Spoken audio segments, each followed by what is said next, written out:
history. Yeah. Do you know it? Do you know it? Oh yeah. Oh yeah, yeah, yeah, yeah. Do you know it? History. Yeah. Do you know it? Do you know it? Oh yeah. Oh yeah, yeah, yeah, yeah. Do you know it?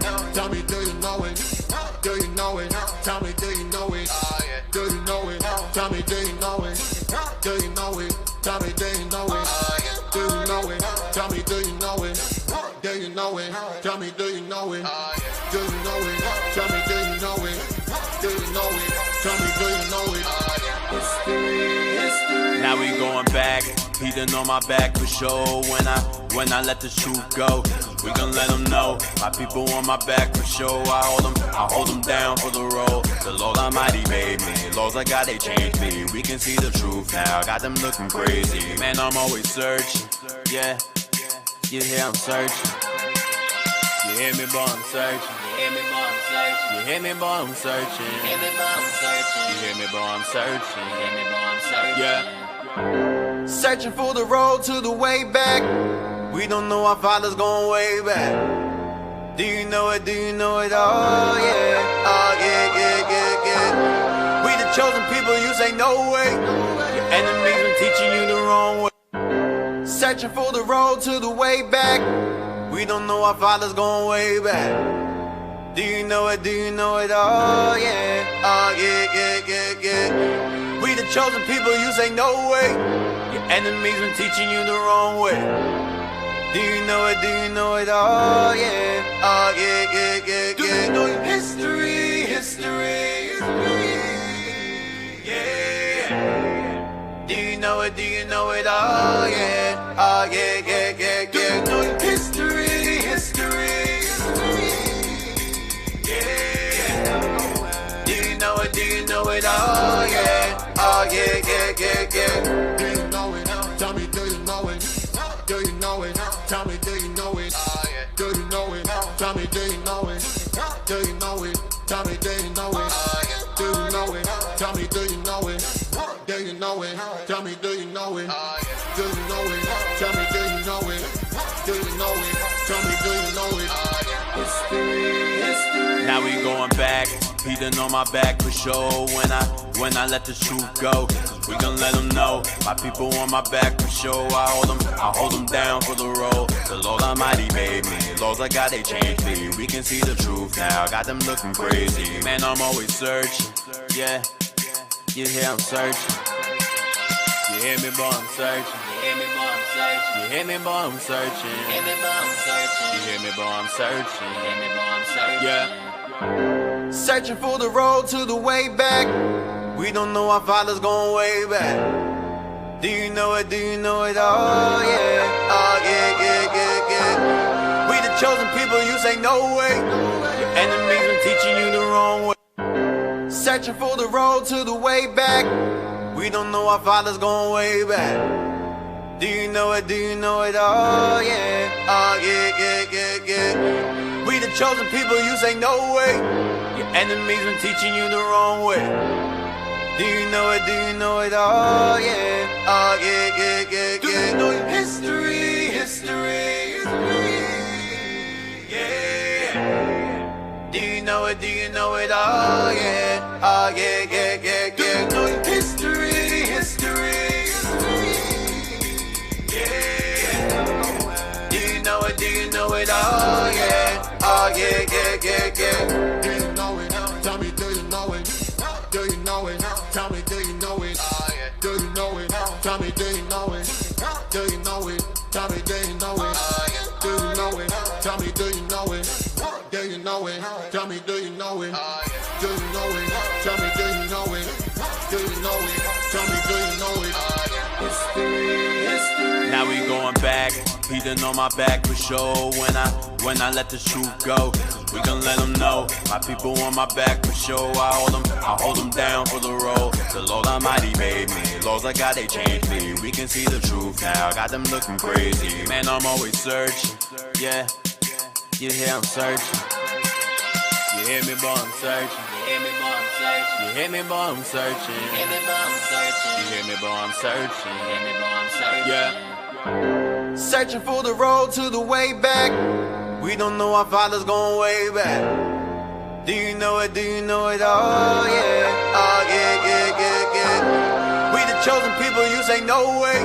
Your enemies will teach you. Searching for the road to the way back. We don't know our father's going way back. Do you know it? Do you know it? Oh yeah. Oh yeah, yeah, yeah, yeah. We the chosen people, you say no way. Your enemies been teaching you the wrong way.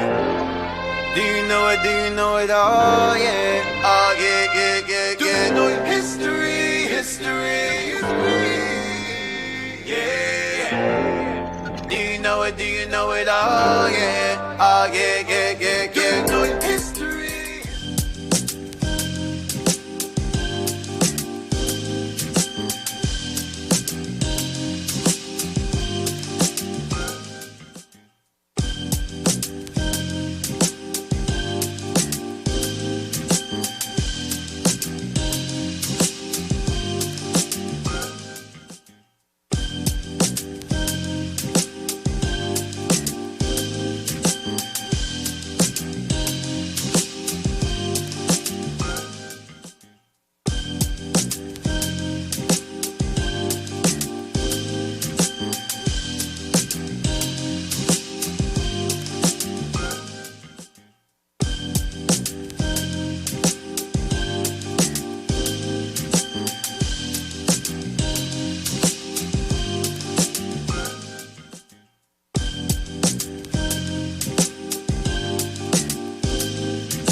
can't stop. You know, we can't stop beating this horse. It's not dead yet. We gotta keep on beating it. The whole anti-Semite thing, you know, we're attacking it head on. We're not gonna stop. We're gonna relentlessly, continuously bring out the facts revolving around this alleged controversy of us being black Hebrew Israelites, which is false, a false narrative. The fact that we have Hispanics and Native Americans among us, that's of different shades and features and different what do y'all call it? Physiognomies.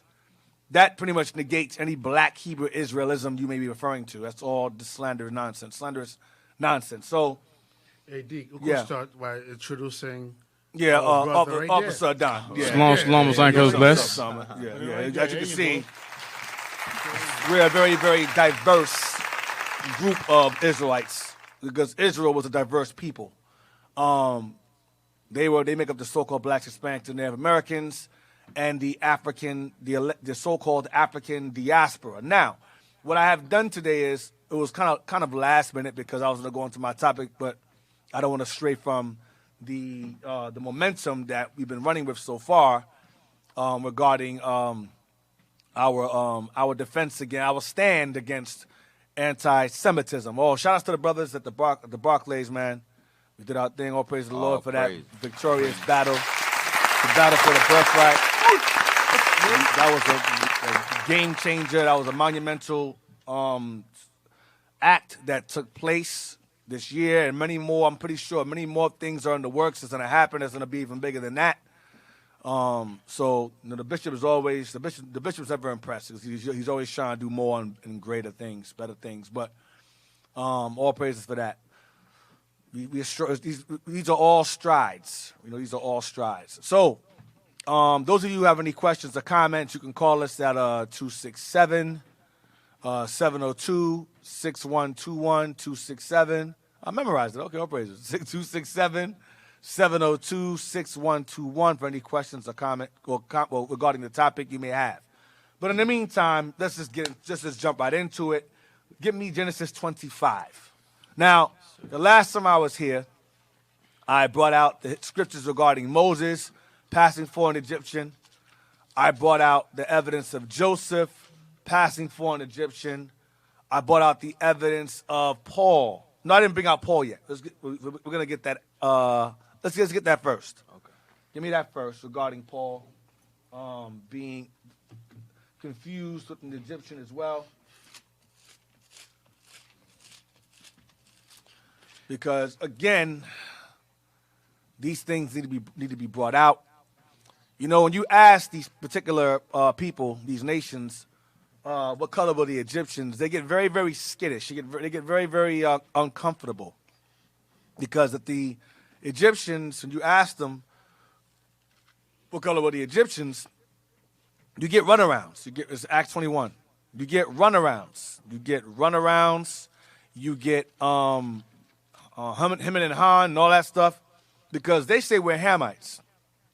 You know, you guys are Hamites, and why are you stealing someone else's culture? We get all of that, and that's fine. You know, if you want to argue about us allegedly stealing a culture, you guys are Hamites. Okay, cool. So us being Hamites would obviously mean that all of Ham's children were black people.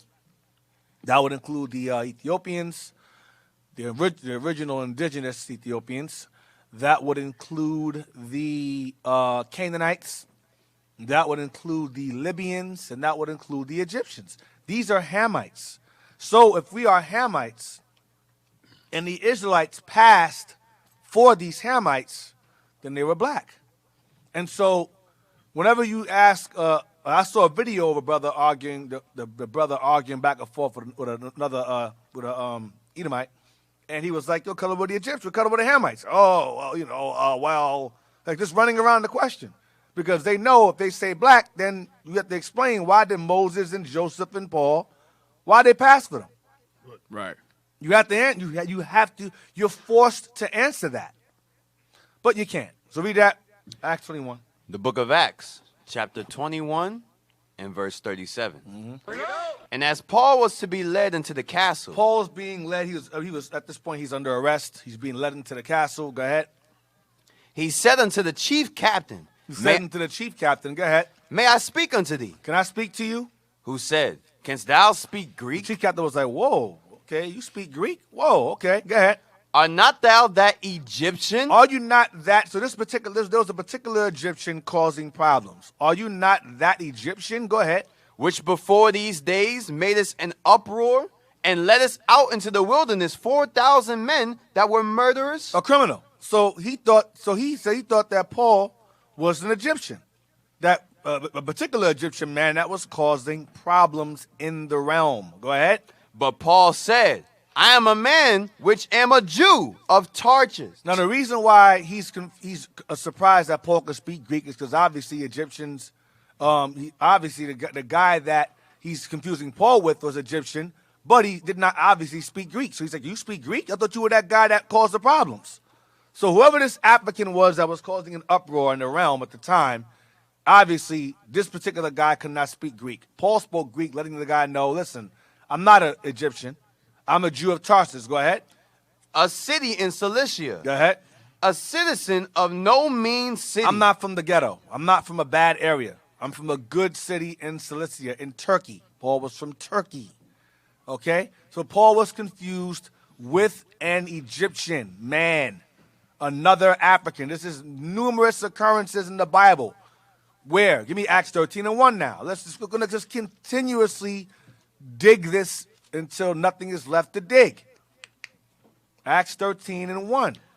The book of Acts, chapter 13 and verse 1.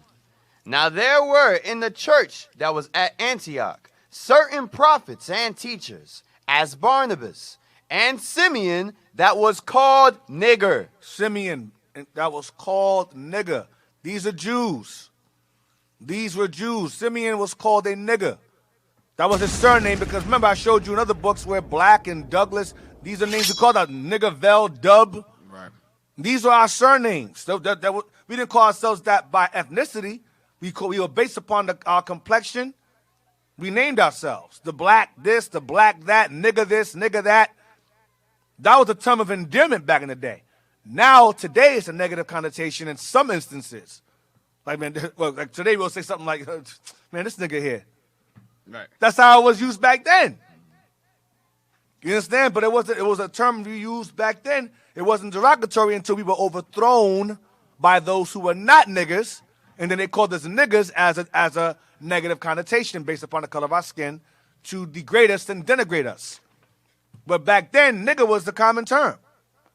And it's not niger either, it's nigger. That's how you pronounce it. Properly, not Niger, Niger. Try to make it all sound all French and romantic and all that. Niger. No, it's nigger. I like that word. It sounds good in my mind. It sounds good to me. It makes me feel good inside, and I hear it and say it numerous times. Whether in positive or negative connotation, I enjoy saying it. Because the Bible has it, and I'm glad the Bible has it in there. So now it's a biblical term now. So, Genesis 25:25. Genesis 25, verse 21. Let's get into the origin of the Israelites, the native versus the nominal. So we're going to go into how when they were born. We're going to go into the beginning of the nominals and the natives. The nominals are the people who will call themselves Jewish today or Israelis today or Zionists. These are the nominals. Nominals today. They're the nominals. We are the natives. Right. That's right. The originals, the aboriginals. That's who we are. Like you have white Americans today and you have Native Americans today. Who's a real Native American? Who's a real American, really? The Native Americans, who are Israelites as well. And they knew that. You watch my old shows going back. I reveal without a shadow of a doubt, historically, biblically, that they are the Israelites that were on this side of the world. Whether you call them Olmecs, whether you call them Toltecs, Chichimecs, Aztecs, Mayans, Incas, what's the other one? Mayans, Incas, Aztecs, North American Indians, I think you named them all. South American Indians, Yucatanians, Yucatan, whatever the hell it is. Nuato. These are our people. Oh, and by the way, I don't want to spoil it. If you've seen Black Panther 2, Bring it out. Bring it out. If you've seen Black Panther 2, Wakanda Forever, the producers let you know that they know what we know regarding the Israelites being Native Americans. I gotta do it. I'm sorry. I gotta spoil it. I'm sorry. Deke, just go ahead, Deke. There's a scene. Bring it out. There is a scene in Wakanda Forever with Namor and Shuri. And Namor is the He's the Tulakan king under the waters of Wakanda, or the Atlantic, I believe. And he takes her. I'm not gonna give all the spoilers. He takes her underground to his realm. He takes her. Now, Shuri is very boyish and masculine in the movie, which I despised. Contrary to how she behaved in a lot less contrary to how she was in the original one. In this one, she is brought to Namor's realm, and she is told by one of his servants to put on a dress, number one, which I loved it. Okay, and their dresses were modest, and they wore them down past the ankles, past the knees. She had to wear that because you can't come before the king dressed like this. This is masculine. She didn't say that, but that's what I said. It sounded good. That's what she said to me. Anyway, she gives it a dress, and then I'm sorry. Before that, he goes, if you go to my realm, the pressure of the water will crush your bones. You gotta wear this suit. So she gets a suit. He's taking her through these underwater water tunnels, and she's floating through the tunnels. She makes it to Tulakan. I'll get to that in a minute. Tulakan. They arrive there. There's a little girl under the water swimming, smiling with her. And then Shuri says to the little girl, the little Aztec girl, Shalom. Dang. Shalom. And I'm not making it up. We watched it a dozen. We should play it. You have that video? I can get it. You please get it and put it on the screen. Yeah, she said Shalom. I heard that too. To the little girl. My wife, I watched it with the wife. And I was like, yo, babe, did she say Shalom? She was like, yes. I said, nah, I don't believe you. There's no way. There's no way they allowed this in the movie of a sister telling a Northern Kingdom sister in the movie, another Northern Kingdom sister in the movie, another Northern Kingdom sister in the movie, Shalom. It's no way I heard what I heard. So we gotta play it real quick. Of course, it's a bootleg because people, you know how Jake do. We're gonna go into the movie and play it and film the screen. You know, we can't help ourselves. You know, not all of us got money like that. So we're gonna do what we gotta do. You know, we're gonna hustle. We're gonna hustle. So we're gonna play it really quickly before they take us down. Y'all have it? I think so. I'm checking right now. I know. Hey, while we wait on that, hey, pull up. Huh? Pull up that ham. Yeah, pull up the Bible dictionary of ham while we wait. Yeah, let's get that regarding ham. Yeah, take it from the Bible. Just find one from the Bible.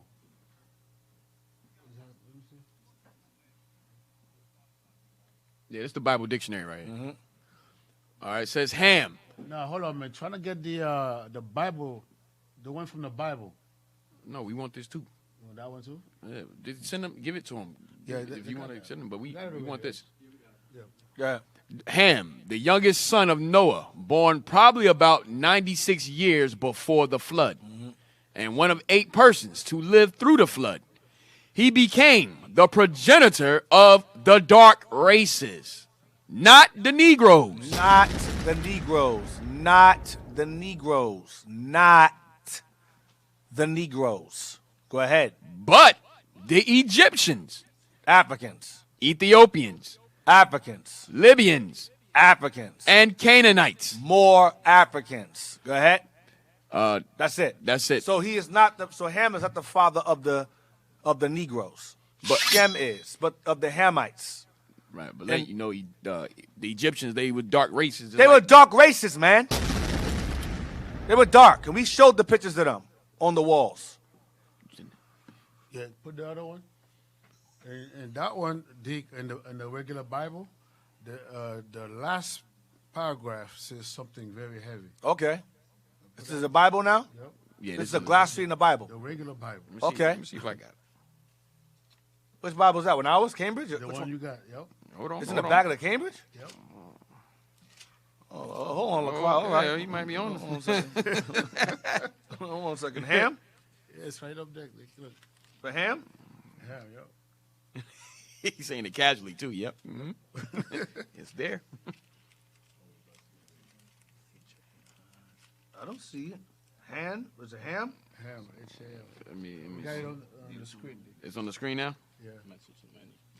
Go ahead. I don't have it in mine. Nah, I don't, man. You got what kind of Bible you got? Yeah, I don't have it either. What Bible is that one? The same one, the Cambridge. Nah, it's not. It's not the same. No, it's the same. Nah, you got something special, huh? With the buy yours. Get read it. Anyway, it says Ham, hot, son of Noah. Jump down, says inhabitants. Oh, let me read the whole thing. It says Ham, hot, son of Noah. Genesis 5:32, 6. It says cursed there. That's Cur- not true. Yeah, He cursed. wasn't cursed. No, No, I'm just saying he No, wasn't cursed. That's evil. It's saying he's cursed. The Lord did not curse Ham. He cursed Canaan. That's that biblical stuff. But go ahead. That's that racist stuff. But go ahead. The names of his descendants are given in Genesis chapter 10, verse 6, 7. They were the southern nations. Cush equal the dark-skinned race of East Africa. And Southern Arabia. Mizraim equal Egyptians. Foot equal Libyans. Canaan equal inhabitants of Palestine before arrival of the Semitic races. Right. for the arrival of the Israelites. Right before we got there. But it says the dark-skinned race of East Africa. The Libyans of East Africa also. The Egyptians is East Africa also. Ethiopia is East Africa also. These are all black people. Or Nubians. Nilotes. And the Israelites passed for them, and it says that they were there before we arrived there, before the Semitic races arrived there, which is us. The Semites arrived. Now, get what I want now. The beginning. You got it? Video yet? The video? Yeah. I'm gonna forget. I'm gonna go somewhere else. You know how I flow. Telegram. All right, go to Telegram. Knew you guys doing two things at one time. My apologies for that. But I wasn't expecting to do this. Here we go. You gotta turn it up. You got to turn it up some and listen very carefully what Sherry says.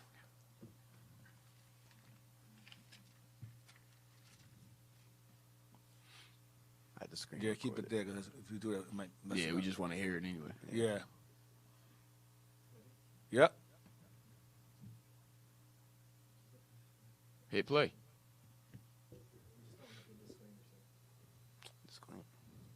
All this claim. She's in her little suit. Little girl. Rewind it. Rewind it. Little girl's under there so greeting her. Happy. Watch this. Shalom. Damn. Why? Pause.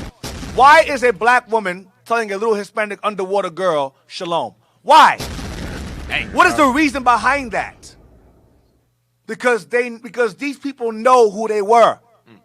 The Native Americans were Israelites. And it's not a coincidence that they would have a sister, a black woman, greet another Hispanic sister and say to her shalom.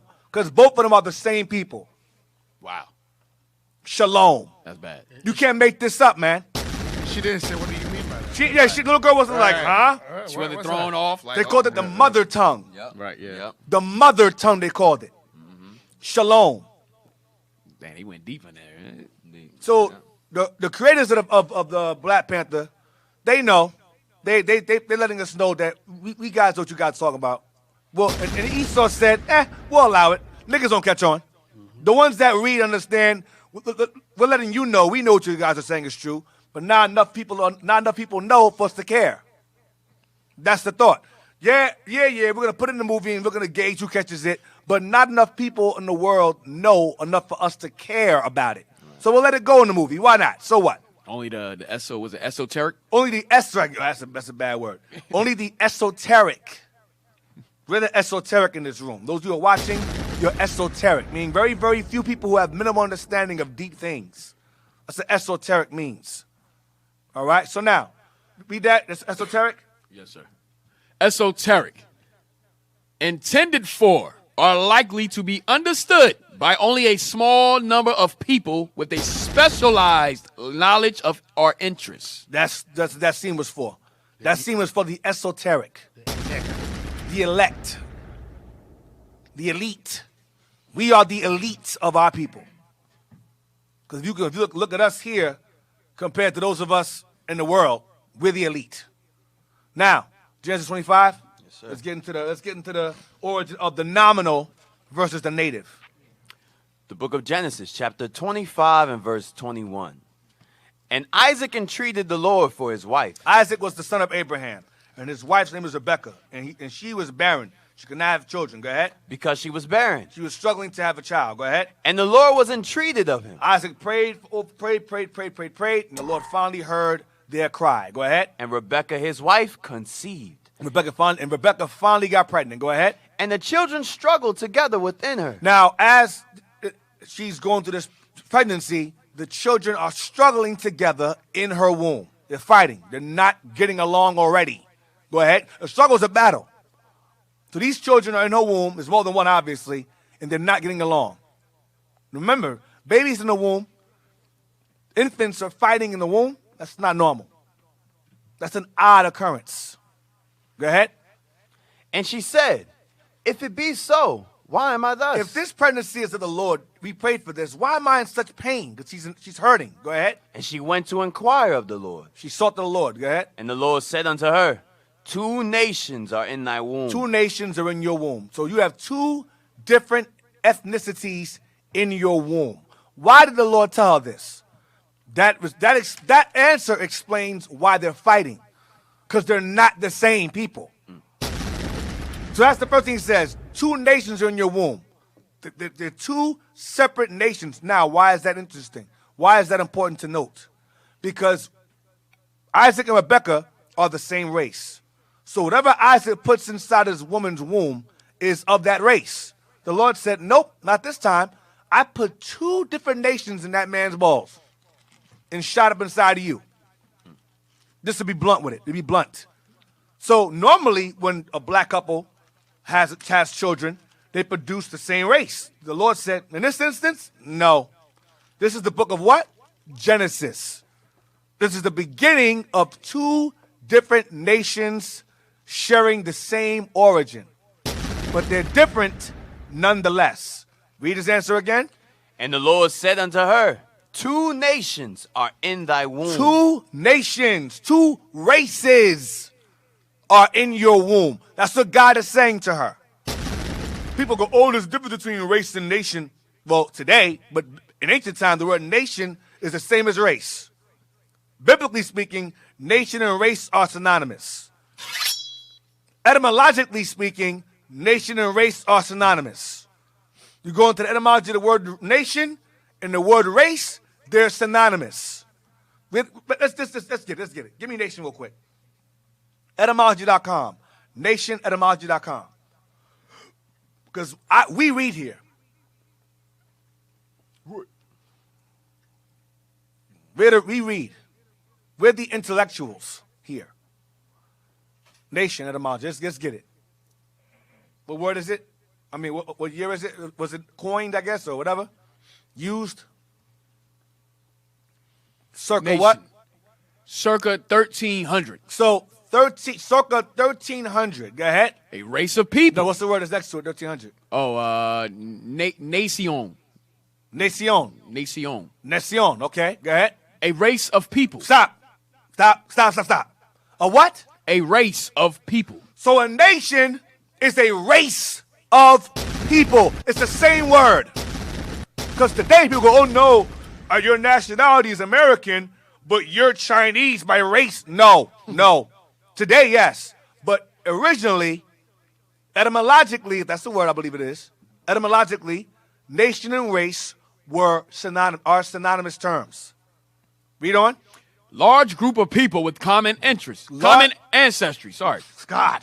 Read it again. What is it? Large group of people with common ancestry. Large group of people with the same ancestry. Go ahead. And language. And that's a race. Go ahead. From Old French, nation, birth, rank, descendants, relatives, country, homeland. And directly from Latin, nation, nominative, natio. Natio. Yes, that's where the word comes from. Go ahead. Birth, origin, breed, stock, kind, species, race of people. Come on, man. Tribe. Tribes of Israel. Nation of Israel. Stock of Israel. Race of Israel. It's the same word. So when you read nations and that's race. It means the same thing. I don't got to go to race now. It already said I don't got to go to race now. All I need was nation. I'm good. Read on. Read the Lord's answer to her again. Yes, sir. And the Lord said unto her, 2 nations are in thy womb. So the Lord told Rebekah, 2 races are in your womb, despite them both having the same origin.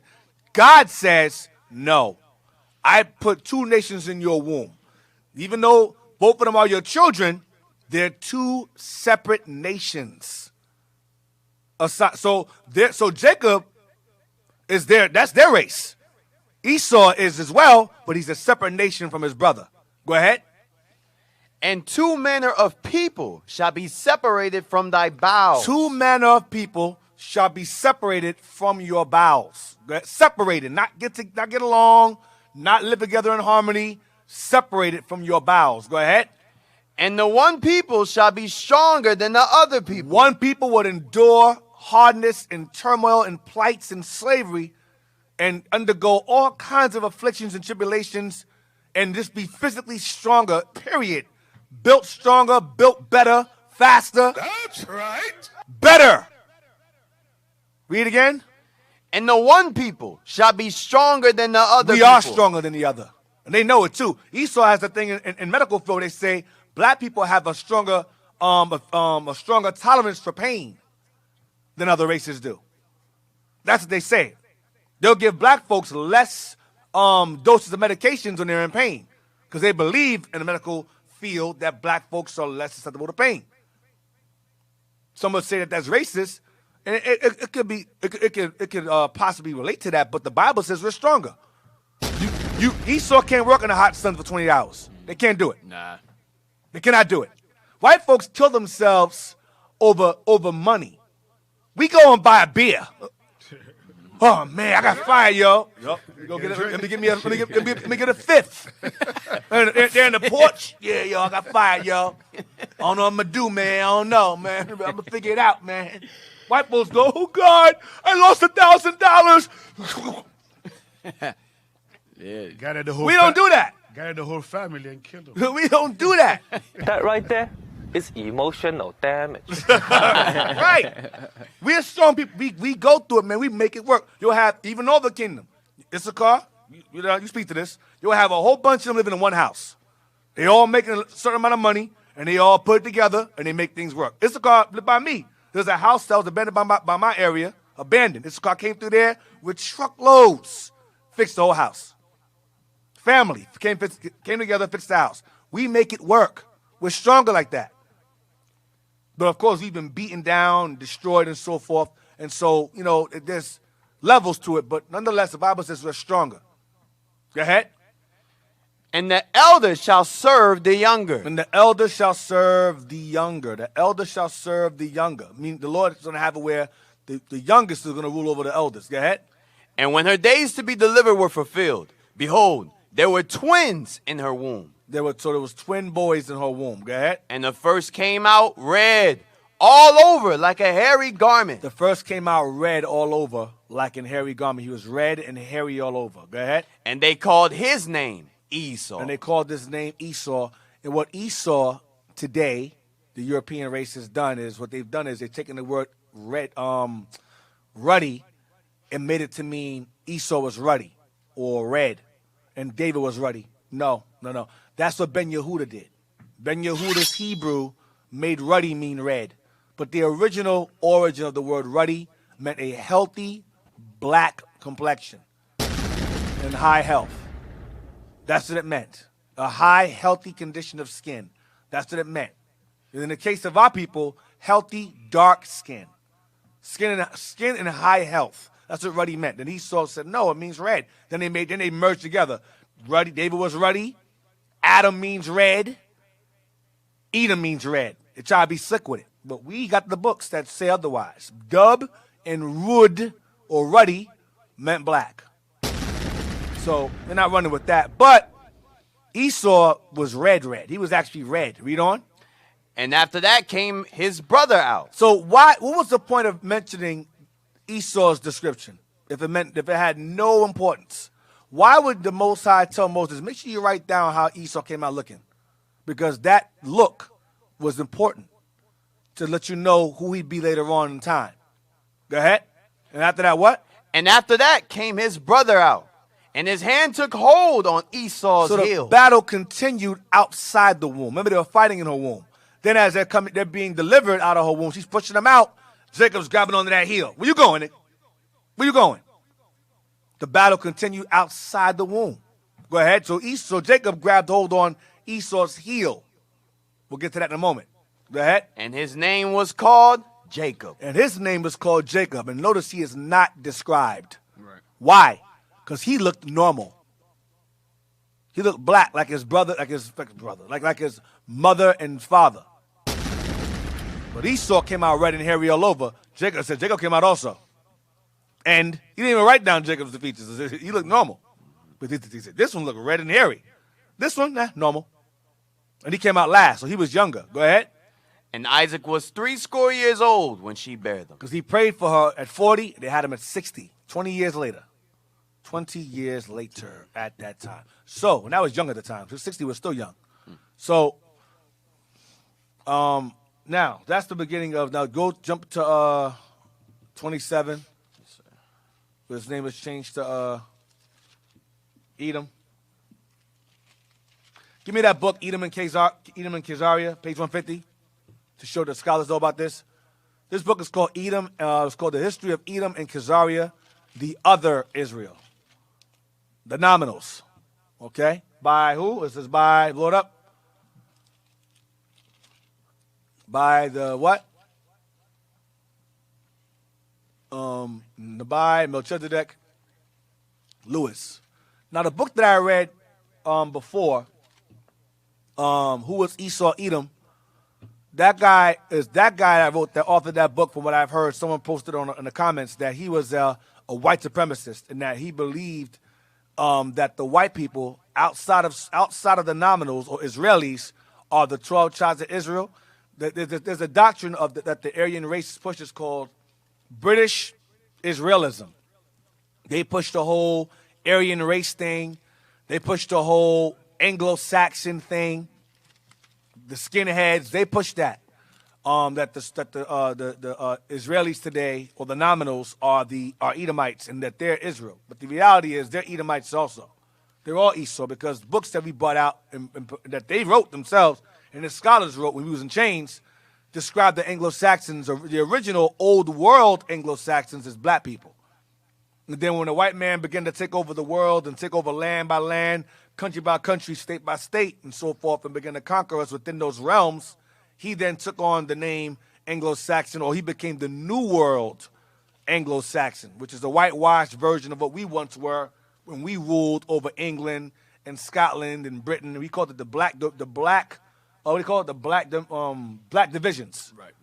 3 black divisions. It was called the 3 black divisions because we ruled. Now, get the page now. This book is called Edom and Khazaria, the other Israel. Khazars are the other Israel because they're so-called, the nominals, the fake ones. Go to, blow it up. Go up to the top. This is called, what page is that, 151? Okay, blow it up. Let's say it there. It says what? It says the what? East of Edom. East of Edom. Go ahead. The Jerusalem Post, October the 1st, 1997, illustration. This is an illustration of East of Edom. Go down. You see, what does it say there? Medieval illustration of Jacob blessing Esau. Medieval illustration of Jacob blessing Esau, who is what? Who is identified with the Edomites. Go up, please, to the picture again. Now, you see Jacob there sitting down, blessing Esau with the pottage of lentils. That right there is Jacob. So, Lord, you make Jacob bigger, please. Make him bigger. Jacob, go over them, please. There's no denying this is a black man. Right. Mm-hmm. The nose, the lips, the woolly hair, the beard is woolly, and he's dark. Now go to his brother. He has the so-called halo around him. Go ahead, go to Esau now. That's Esau the hunter. Look how white he looks compared to Jacob. Go to Jacob again. It's two different people. This is an illustration in the Jerusalem Post. Where's this from? Go to the next page. This is an illustration found in Dark Ages. Read that what it say? Excerpts from East of Edom, Jerusalem Post article, October 1st, 97. News of the discovery of the Idumean Ostraka. Read again. News of the discovery of the Idumean Ostraka. Go on Google Ostraka, please. That's plural. I believe I think the singular is Astrakhan or something like that. Let's see what that is. Let's see what this illustration's painted on. Ostraka. What is Ostraka? Let's see what that is. This is a medieval illustration of Jacob blessing Esau that was found in the Jerusalem Post back in 97. Read that. What does it say there? An Astrakhan. An Astrakhan is the singular. An Ostraka is more than one Astrakhan. Go ahead. An Astrakhan, Greek. Astrakhan, plural, is a piece of pottery, usually broken off from a vase or other earthenware vessel. And in archaeological or epigraphical context, ostraka refer to sherds or even small pieces of stone that have writing scratched into them. So go to that picture right there to the right. Give you an example. Click that right there. So you see that right there? That's an example of an ostraka. So they found that illustration drawn on a vase of some kind of Jacob blessing Esau. And they posted it in the Jerusalem Post back in 97 of October of Jacob blessing Esau. So Esau's depicted as a white man. Jacob is not. Because they're two different nations. The native blessing the nominal. That's what that is. Okay? Now, get me, as I was saying, so the author of the book right there, go to that book right there, Who's Esau Edom? Go to that book right there.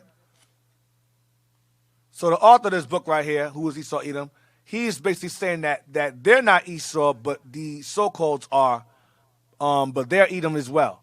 They think that they believe that the British and French and so forth are the 12 tribes. Well, they were until you guys, Edomites, came in the land and took it over and pushed us out of there and assumed their identities. Right. You conquered Japheth first, okay, and took over there, and then and the list goes on and on. You conquered the Native Americans, claim to be them. You conquered the Israelites, claim to be them. The list goes on and on. Hell, you conquered the damn Egyptians and claim to be them too. Everybody. Conquered everybody and claim to be them. Okay, so the author of this book is from what I heard, is a white. He's basically an Anglo-Saxon doctrine, British Wiseman, British Israelism, but he's not wrong about them. The evidence he brings forth regarding Esau, the points he made about Esau and trying to hide himself, is all on point. The problem is that he thinks he's not Esau. He's Esau too. That's the only problem with the book, was that he's confused. Other than that, his facts are on point, and he's citing from sources that I have that he did not write, substantiating his claims about Khazars being nominals or Israelis today. Now, get me Heritage Civilization book. Heritage Civilization. I think it's a white book. Heritage Civilization, I think it's called. Page 15. Heritage Civilizations, something like that. I gave it to y'all. It's a white book. Deacon, that Edomite that wrote the Esau Edom, he went in from beginning to end on Amalek. Yeah, he did. He sure did. Yes, this is it. You have the cover of the book. You have the cover, or no, just the folder. Show the cover, so we're not just pulling.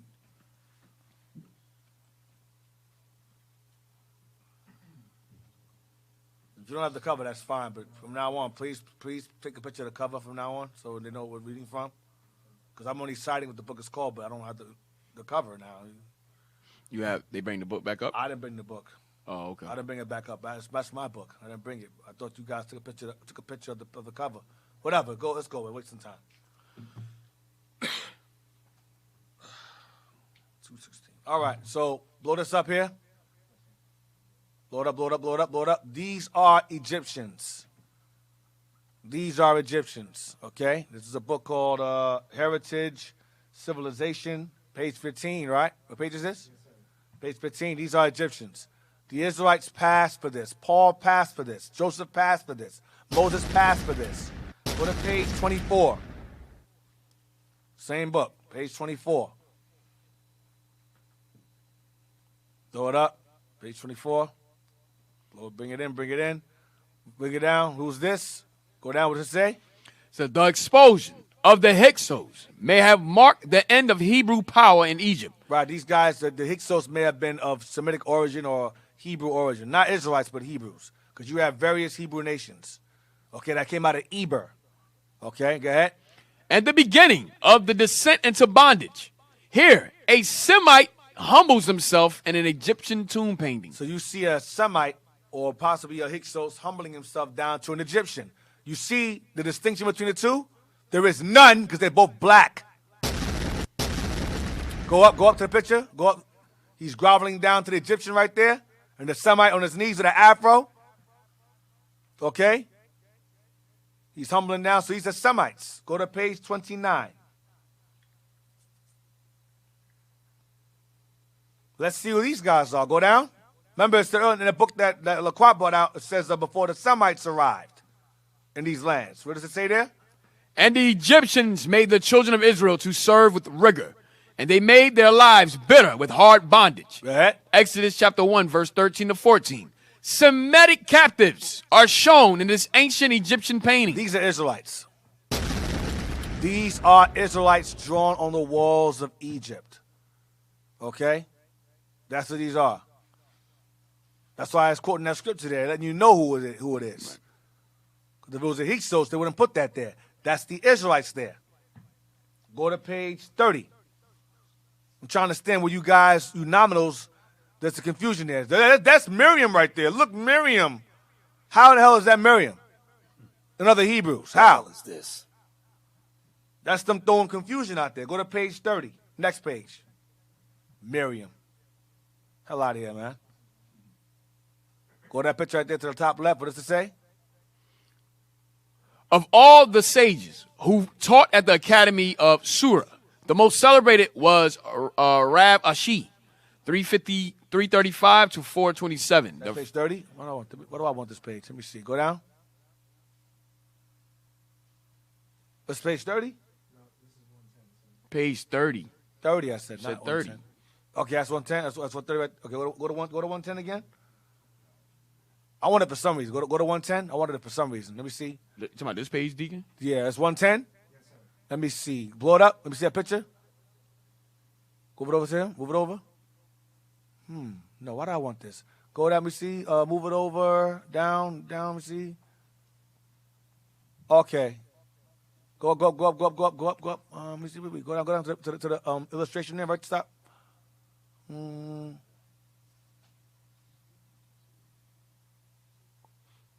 Babylonian Talmud. It's not what I wanted, but that's important to have there.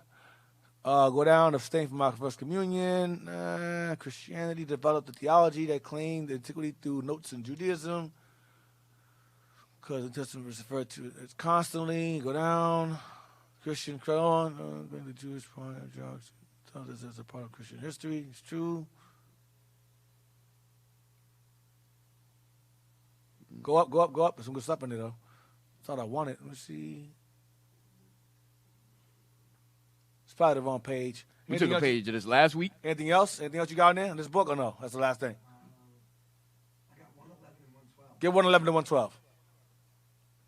Blow it up. Oh, That's what I wanted. Let me see. Yeah, that's what I wanted. Now, see his afro there? Woolly afro? Yeah. Who is that? Look at his nose. Go in some more. You going some more? Damn. Look at that big the nose and lips, man. And that afro. Go down. Let's see what that is. Go down. Let's see what this is. Bring it in.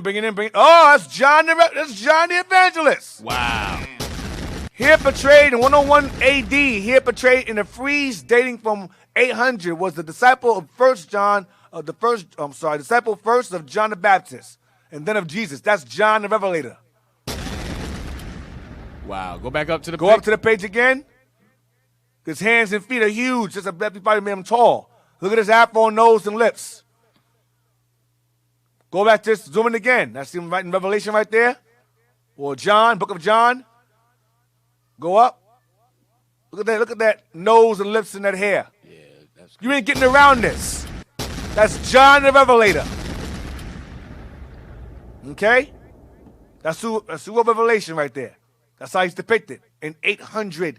It's a freeze from 100 AD, which is what? The same time that Revelation was completed. Go back down to when it was, read again. Go down to the bottom of it again. Go down to the bottom of it again, right there. St. John, the evangelist, dated about 101 Common Era. Right, dated around 100. That's the time he was around. 100 or 96 between 100 when he wrote Revelation. Go ahead. Here portrayed in a frieze dating from about 800 was a disciple, first of John the Baptist and then of Jesus of Nazareth. To St. John is attributed the fourth gospel, representing a powerful synthesis of Platonic philosophy and Messianic belief. Correct. So that's John the Revelator, depicted as a black man with an afro, a wide nose, and lips. So real quick, let's take a quick break right now. We'll be right back. I'll give you that little gem real quick. We'll be back. Stay tuned. And it shall come to pass in that day that the Lord shall set his hand again, the second time, to recover the remnant of his people. It's you who don't know. It's you Afro-Syrians who don't know your history. And going to the other side of India, you see the Dalits as well as the Siddhis. Same thing on the Eastern Hemisphere. Mass incarceration, police brutality, lynchings, convict leases. You brothers and sisters in South Sudan, your heritage goes far deeper than where you live. You are the children of God. Ein Herz, das arge Ränke. Was sind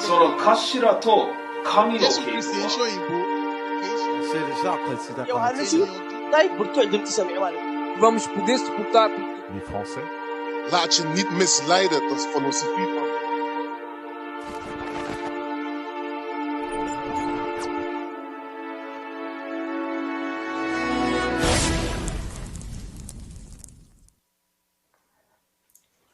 Shalom, Most High in Christ, bless you all. I'm Bishop Nathaniel of Israel United in Christ.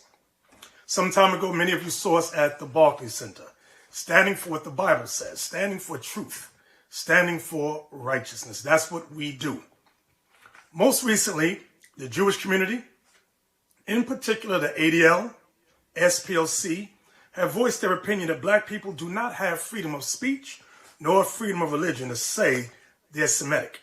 Neither to say that they're Jews of the tribe of Judah, belonging to the 12 tribes of Israel, which is according to 1 Kings chapter 8, verse 46 to 53. And unless we apologize and submit ourselves to these people will, we have no place in society. Brothers and sisters, this is nothing but disguised racism from the 1400s, 1500s, 1600s, 1700s, 1800s. This it got to stop. They follow the legacy of director J. Edgar Hoover, who said the worst thing to the United States of America is Negro unity. I think that's exactly how he said it. Black unity is a fear to the Jewish community. I wonder why. Black unity is a fear to white society. I wonder why. Is it white guilt? I don't know. But we can delve into the Bible and possibly we can all find out together. J. Edgar Hoover established COINTELPRO. He forbid the rise of a black messiah. He forbid any type of black community. Y'all saw what happened to Black Wall Street when we got together. They bombed us. And this is why I understand why many of you black men and black women don't stand up for one another. A lot of you are afraid. You are scared. But this group right here, we ain't afraid of nothing, all right? I want y'all to understand that. All the great black leaders that have risen up, J. Edgar Hoover had a hand in their demise. From Marcus Garvey, Malcolm X, Martin Luther King, after them, Fred Hampton, Khalid Muhammad, Johnny Cock, even Hugo Chavez, who tried to help the black community. Always somebody was exiled or assassinated. None of y'all see nothing wrong with that? Y'all keep playing these people's game. Israel United in Christ is a Bible-based organization that teaches that blacks, Latinos, and Native American Indians are part of the true 12 tribes of Israel. When you read Deuteronomy 28, verse 15 through 68, we change lives, brothers and sisters, transforming boys into men, into husbands, girls into women, into wives, into mothers. That's what we do. Family is the core of any strong people. Like Marcus Garvey said, up you mighty race, up you mighty race. God's commandments is the backbone of our holy people. That keeps us organized, that keeps us strong, that keeps us focused. Today they talk like what I'm talking, hate speech. Sure, you can rap and jigaboo around the stage and talk about drugs, murder, child molestation even. That's fine. But the second you talk about black unity, black family, black love, hate speech, anti-Semitic, none of y'all see this. I know I'm expecting too much from you athletes, too much from you actors. Really shouldn't expect too much from you at all. But the average black man, the average brothers and sisters like myself, it's time for you and I to organize, get ourselves together, repent of our sins, and do according to the word of God as the Israelites. To say that we are the Israelites today or read a quote from the Bible that was written over 2,000 years ago, they call it anti-Semitism. Christianity is not a threat to society. Islam is not a threat to society. But to say that you're an Israelite, to wake up to your true identity, that's a threat. Woo, woo, whoa. And everybody plays victim. While we were at the Barclays Center, a so-called Jewish girl walked up. Do you want to hurt Jewish people? Are you kidding me? Do you go to acting school to make believe that you're always a victim of something? We're marching. We're walking. You run to us and ask us, do we want to hurt you, and start crying? Are you kidding me? This BS, this malarkey has to stop. Always playing the victim. I'm a victim, but I run society. Stop it. Foolishness, total foolishness, all right? Brothers, sisters, we must unite as a people. We must come together as the 12 tribes of Israel. When you read Zephaniah chapter 2, verse 1, and it reads, gather yourselves together, yea, gather together, O nation not desired. See, you've never seen that. You've never seen black people organized like you've seen us. But understand this, you are that nation that no one desires. They want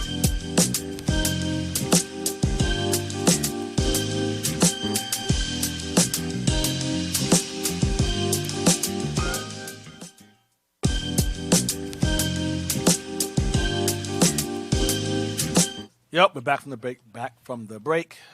The book, we found the cover of that I showed you of John the Evangelist on page 111. That was this book right here. Those of you who are interested in what book that was being used, I warn you that this man has the power to remove books from shelves. I'm not sure if you're aware, but the book that Kyrie Irving, the documentary that he watched is also in book form, and they wrote Amazon, the League of Nominals, wrote to Amazon to have the documentary removed from the platform, and Barnes & Noble dropped the book from the shelves. Damn. Okay?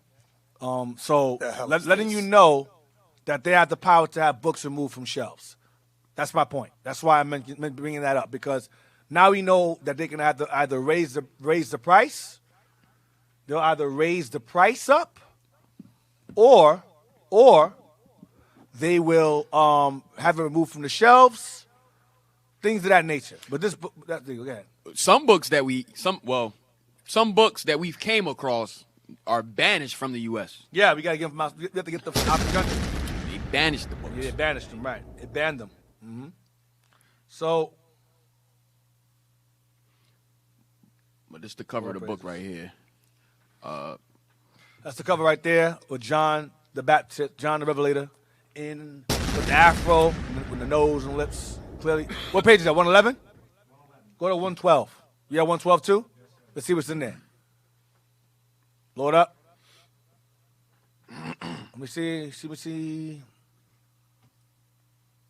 Load up some more so I can read what that says. Yes, sir. In Europe, the Black Huns, led by Attila. Attila. Oh, okay. Go ahead. Dated 453. Rampaged through Italy and were prevented from sacking the city of Rome, only by the intercession of Pope Leo I. Okay, I don't know why I have this, but that's very important to have. Black Huns. We'll get back to that one day. We'll go back to that. That's crazy. I know that's in here. Black Huns. We'll get back to that. Let that go. Let it go. We have some stuff on Yeah, I we got have some stuff on that. We got to go back to that another time. That's going to take us somewhere else. Black Huns by Attila. All right, so going back to the point of the Israelites passing for Egyptians. I showed you the pictures of Egyptians. Give me Joseph out of Our Living Bible. Bring it out. Hey, remember, we black. We didn't write these books. Yeah, it's written there. This book was written by Michael Aviona and Emil G. Kraling. So does that sound like we wrote it? No, we did not write that. Michael Aviona. Our Living Bible. Let's blow it up. Let's see who this is. Bring it in. That is Joseph, rising to power from slave, prisoner to vizier of Egypt. Read that. So Joseph found favor in his sight and attended him, and he made him overseer of his house. The blessing of the Lord was upon all that he had in house and field. Genesis chapter 39, verses 4 to 5. Another book we have it has Joseph depicted as a black man. There's like a wide nose, an afro. Right. But there's a white guy talking to him, though. It caused confusion with that one. You brought that book out during warning shots. Yeah, man. The second warning shot. I wish I knew what the book that was in. There's a picture of Joseph with an afro. He's dark with a wide nose, lips, everything. Remember that. It's a depiction of Joseph in Egypt. But they threw a white guy in there to kind of throw you off. So white Egyptians, there were white Egyptians when the Greeks took over Egypt under Ptolemy. Those are white ones. The Edomites took over Egypt and claimed to be Pharaoh. With Cleopatra, all of them was white women, all of them. Now, get me. What do I want? Where do I start? Thank you, brothers. Shouts to the IT team, man. Shouts for moving fast. I bought all these books today. All these books he got here, thanks to you, brothers and sisters who contribute and donate. This book right here, all right, it's called The History of the Inquisition by Philip A. Lombard, translated into English by Samuel Chandler in 2 volumes. Philippus von Lamborg, History and Geography, okay? This was because it's a reprint, it was in 1731. White eyes only. White eyes only. Volume 1, The History of the Inquisition by Philip A. Lombard. MDCCXX 1, 1731. So you know where we was at in 1731. That's 100 years, not even 130 years before the Emancipation Proclamation. You still on the We was on the ships if this book was being published. Okay? To the Queen Regent. Okay? So we was in chains this time. 1731. The History of the Inquisition by Philip A. Lombard. Volume 1 of 2. This is volume 1 right here. I left volume 2 home. I got both. And we want page 131. Bring it out. Regarding what led up to the slave trade.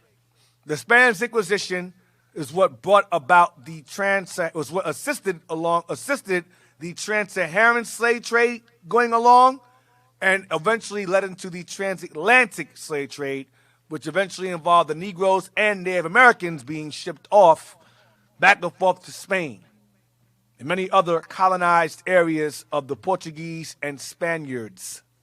Okay? So I want whatever page, wherever you get first, just read it.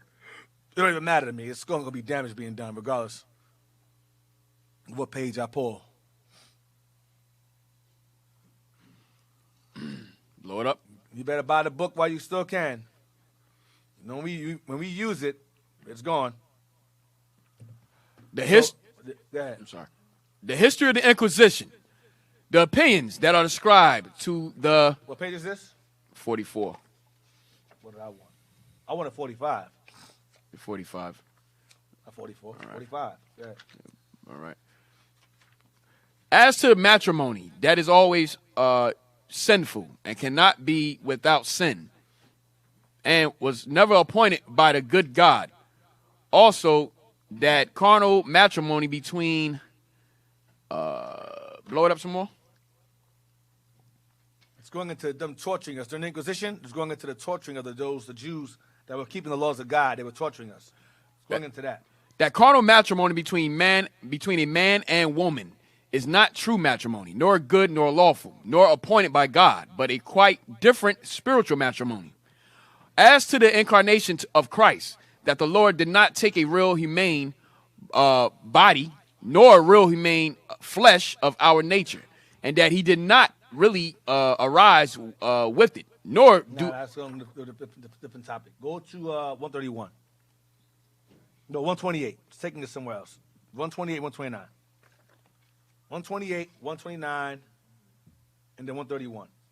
So that's going into them torturing us based upon our beliefs against the Catholic Church. That's what I was going into. I don't want that. 128. That's why I brought the books with me, so that way I don't. We start at the top, Deacon. Yeah, hold on a second.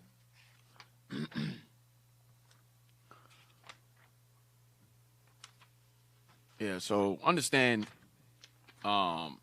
these so-called rest of you Edomites, you're going to try to come and debunk the books that we're bringing out. Y'all wrote these books. Right. Yeah. All we do is just bringing it out. Okay, like the Deacon said, they white eyes only type books. We was in slavery when these books was coming out. Mm-hmm. Did that the Jews driven? Please see. I want the one from the top. Yes, top of the top. This is crazy. All right. After this, he laid down a crucifix before them and departed. When the time was elapsed, they who persisted in their religion were forced to depart with their wives, children, servants, families, and effects, and forbid ever to return into Spain, where if they were ever after found, they were to be immediately punished with death and confiscation of goods. It was also provided by the pragmatic laws that no Jew should ever enter Spain upon any pretense whatsoever, under the same penalty of death and confiscation of goods, if ever found there, and that it should signify nothing, though they declared they were willing to be converted to the faith, unless they should make public prostitution of it upon their first entrance into the kingdom. And if any Christian was convicted of harboring the Jews, all his effects were to be forfeited. So if you were harboring a Jew, observing Judaism, you lost your possession. You got your joints repossessed. Your possessions repossessed, pretty much. So that was a punishment. You couldn't hide us from the Christian church. Go ahead. Pragmatic 5 at Grenada, 1492. What year? 1492. That year sounds so familiar. That's the year that Columbus came over here and conquered the Native Americans. This happening at the same time. This is simultaneously happening. One nation being conquered on this side of the world, one nation being conquered on the other side of the world. Same people. Go ahead. In 1499, John... And the wealth acquired during this expulsion is what funded Columbus's voyage to this side of the world. When they were confiscating our goods in Spain and Portugal and our wealth, the crown took that wealth and funded Columbus's voyage and eventually funded the army he brought along with it, or with him. Go ahead. John Pecos, Earl of... Jump down to, what page is that? What page is that? I'm sorry, I lost my place. Was 20... What page is this? 128. 128. Go down to the Jews. Let's get to the point. No. Where you at, the Jews? No, John Pecos, Earl... Highlight where I'm at. Yes, I know. I can read along with you. John Pecos, I says here. Go ahead, keep going. John Pecos, Earl of Mirandola, gives a fine account of this expulsion in his book against astrologers. Yeah, here we go. The number of those who were thus banished from Spain were 400,000 Jews. Those who were banished from Spain were 400,000 Jews. Go ahead. According to Rebelin and others. Mariana says, 'tis not easy to reduce them to any certain number. Most writers affirm there were 170,000 families that departed. Others say there were 800,000. There was millions. They did this trying to play games. Go ahead. 800,000 persons. A prodigious number. A prodigious number, almost exceeding belief. That's how you know it's millions. Too many to count. Go ahead. Some of them who were a little more dilatory in gathering together their effects and would not turn Christians. Those who chose, I'm not going nowhere. I've been here for years. I ain't leaving. I'm staying here. I'm not converting to that doctrine. I'm staying here. I'm keeping God's laws, staying here. Go ahead. Were sold for slaves. They were what? Sold for slaves. These Jews were sold for slaves during the Inquisition. Watch, read on. And those who left their country. Soretta tells us many died of the fatigues of traveling or the plague. Many died from travel. Back when we ran from Spain and Portugal back into Africa. We died during the travel trying to escape. Go ahead. The Jews, thus driven from Spain, fled for the most part into Portugal and obtained from King John under certain conditions that they. King John, he said, wherever these Jews go, there's money involved. That goes for the black Jews and the converts, Edomites we have among us with them. Go ahead. That they might live there for a certain season. The conditions were chief these, that everyone should pay to the king 8 pieces of gold and leave. Oh, no, were chiefly these. The conditions were chiefly these. Oh, sorry. The conditions were chiefly these. It's a race, though. But they were chiefly these. Go ahead. That everyone should pay to the king 8 pieces of gold. So he taxed them. If you want to live with me in Portugal, you got to pay extra money. He want the money. Because wherever Israel is, we're the money. We're the economics. America's wealth is based upon us, our spending, our money. Go ahead. And leave Portugal within a limited time. But you can't stay here. Go ahead. And forfeit their liberty if they exceeded it. Wow. And that the king should grant them free liberty to sail away whilst the king lived. Moses tells us he took great care to perform his promise to the Jews. He commanded his officers in the ports that they should agree with the masters of ships for transporting the Jews where they pleased for a reasonable price. Right. And further, ordered that no one should injure them. But it happened. Otherwise. For the merchants and masters who had received the Jews on board their ships used them very cruelly at sea. Wow. Not contented with the price they had agreed for, they used all the methods they could invent to extort more from them. And besides this, even forced their wives and daughters. Wow.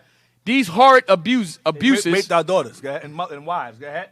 These hard abuses terrifying the Jews that yet remain in Portugal, and not being able through poverty to purchase within the time the necessaries for their voyage, suffered it to elapse. So he gave them a certain time where they can stay, but they had to leave. If they exceeded the time, they were allowed to stay. Go ahead. Suffered it to elapse and thus lost their liberty. They were made slaves. They lost their freedom. Those they were allowed in Portugal, yes, to stay for a certain duration of time to gather their goods, whatever. But after a certain time, if you stay beyond that time, you lost your liberty. Go ahead. And he who wanted a Jew servant begged him of the king. In the meanwhile, King John died. His successor Emmanuel, finding that the Jews could not help staying longer in Portugal than the time fixed them by John, gave them all their liberty. Sometime after this, he was advised by the king and queen of Castile. So Spain got into Portugal's ears to make them do what? Treat us the same way in Portugal as they did to us over there. Go ahead. White folks working together. Go ahead. This he was advised by the king and queen of Castile by letters not to suffer that wicked nation, hated by God and man. Yo, wait. This sounds so familiar. This sounds like Esther 13:4, right? We're going to read that in a few seconds. Read it again. Says don't suffer that what? Don't suffer. It says not to suffer that wicked nation, hated by God and man, to abide in Portugal. Spain told Portugal, don't let that wicked nation, hated by God and man, to stay there. And he called them a nation. They were a race of people. Esther 13. It's the same people doing the same thing over and over because they hated us. Read that. The book of Esther, chapter 13 and verse 4. Declared unto us that in all nations throughout the world there were scattered a certain malicious people that had laws contrary to all nations. Wicked nation. Go ahead. And continually despised the commandments of kings. We had our own laws. Again, outside of Spain and Portugal's laws. Go ahead. So as the uniting of our kingdoms, honorably intended by us, cannot go forward. In this instance, Spain and Portugal's alliance. Go ahead. Seeing then, we understand that this people alone is continually in opposition unto all men. Hated by God and man. Same thing being said. Go ahead. Differing in the strange manner of their laws. And evil affected to our state. Working all the mischief they can. That our kingdom may not be firmly established. Is that it in that verse? Yes, sir. That's all I want. You go back to the book again. After mature deliberation. After mature, the last sentence of the book. After mature deliberation. After mature deliberation of the affair, he commanded all the Jews. To what? Next page. Watch this. All the Jews and what? He commanded all the Jews and Moors. He commanded all the Jews and Moors. In Portugal. Go ahead. Who would not profess the Christian religion. Who would not profess the Christian religion. Who would not profess the Christian religion. Who would not profess the Christian religion. Go ahead. To depart the kingdom. Get out. You don't want to serve white Jesus? Get out of here. You got to go. Go ahead. And set them a day. Give them a day. Go ahead. After which, if any of them were found there, they should forfeit their liberty. Lose their freedom. Be made slaves. And those who exceeded their time limit were made servants by the king. He said, okay, you're going to be a slave. Go serve a Spaniard. Go ahead. The Moors immediately passed over into Africa. Where do we go? Where they run to? Over into Africa. They ran to Africa. Go ahead. And as the Jews were preparing to depart, the king commanded that all their children who were not above 14 years old should be taken from their parents. Wow. Go ahead. And educated in the Christian religion. Oh, damn. And done what? And educated in the Christian religion. Bruh, come on. And educated in the Christian religion. Deuteronomy 28, verse 41. You cannot make, Bishop said it before, there's two indoctrinations. State, what is it? He said church and state. Church and state. So school and church. School and church. And school goes to sports. It's the link hand in hand. Read that. The book of Deuteronomy, chapter 28 and verse 41. Damn. Thou shalt beget sons and daughters, but thou shalt not enjoy them, for they shall go into captivity. 32. Verse 32. Thy sons and thy daughters shall be given unto another people, and thine eyes shall look and fell with longing for them all the day long, and there shall be no might in thine hand. Yeah, that's all I want. Watch this. Read on. It's going to say the exact same thing you just read this now. Read on. It was, what's that? About 14 years old. So, yeah, it was a most affecting. So the children who were not beyond 14 years old were taken from their parents. So 14 and up, they was good. But 14 and under, they were taken from their parents. Go ahead. It was a most affecting thing to see children snatched from the embraces of their mothers and fathers, embracing their children, violently torn from them, and even beat with clubs to hear the dreadful cries they made, and every place filled with the lamentations and yells of women. No might in thine hand. This is Bible. This is a reoccurring curse, you stupid ass apologetics. It happened already. You don't know a damn thing. You stupid as hell. This happened in Spain and Portugal. That's part of the curses. Read on. Many, through indignation, threw their sons into pits. Many out of anger to lose their children to the white man, threw them in pits. Go ahead. And others killed them with their own hands. They would strangle their kids to death rather than give them to the white man's hands. Go ahead. What added to their misery was that those who would have gone over to Africa to avoid these evils were where? Go where? What added to their misery was that those who go where? You missed it. Go where? Would have gone over to Africa. That part. Go back to it again. Right. That those who would have gone over to Africa. Those who would choose to flee to Africa. Flee to Africa. Matthew 2:13. We always did that. We always ran there. Or further in there, rather. We were always in Africa. But we ran further into the interiors of Africa from white persecution.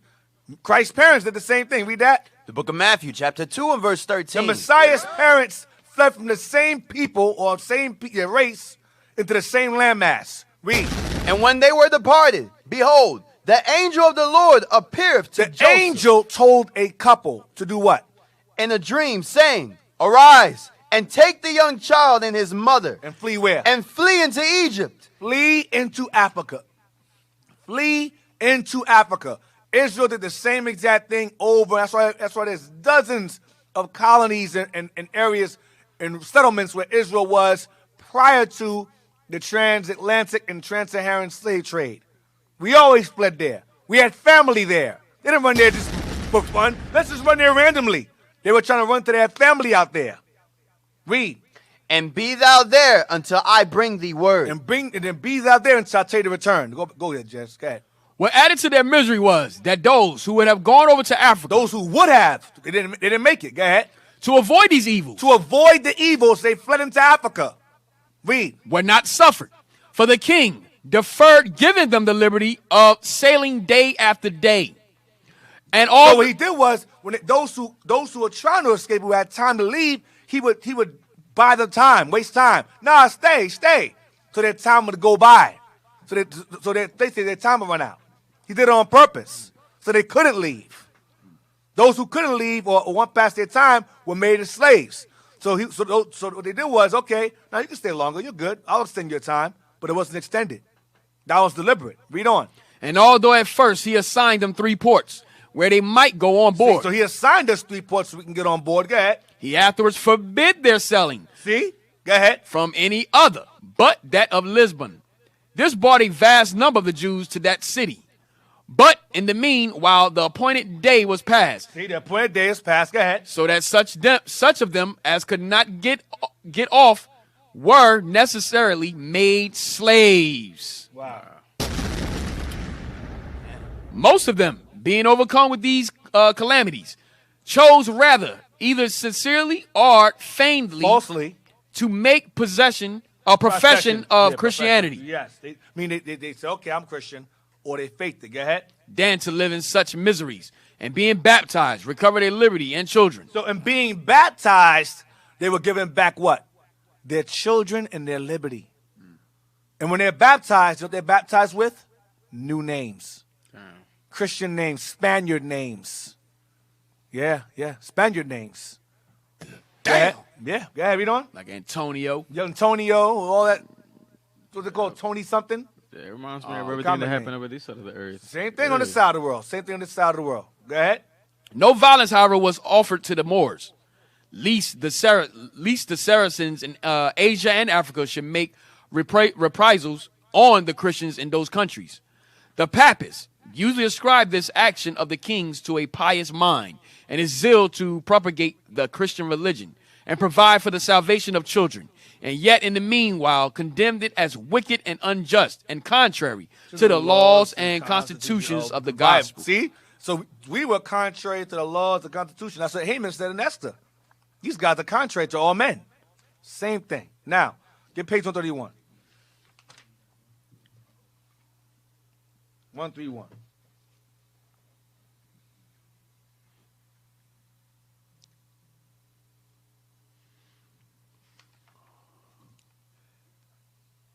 It says, this tumult spread beyond the kingdom of Granada. Ximenes, by the permission of the inquisitors. These are Christianity cops. If they were going around and investigate, investigate if you were observing Judaism.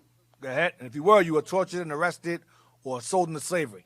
Go ahead. Endeavored to force certain Moors called Elibes, who had embraced Christianity and afterwards rejected it, to become Christians again. What was the Moor called? That was Moriscos.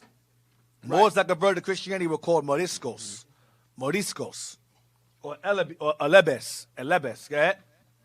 And commanded their children to be violently taken from them and baptized. So the same thing that happened to the Jews was happening to the Moors. The Jews are those who observed Judaism. The Moors were Jews that observed Islam. Same people, different ideology. Undergoing the same calamities because they're the same people. Go ahead.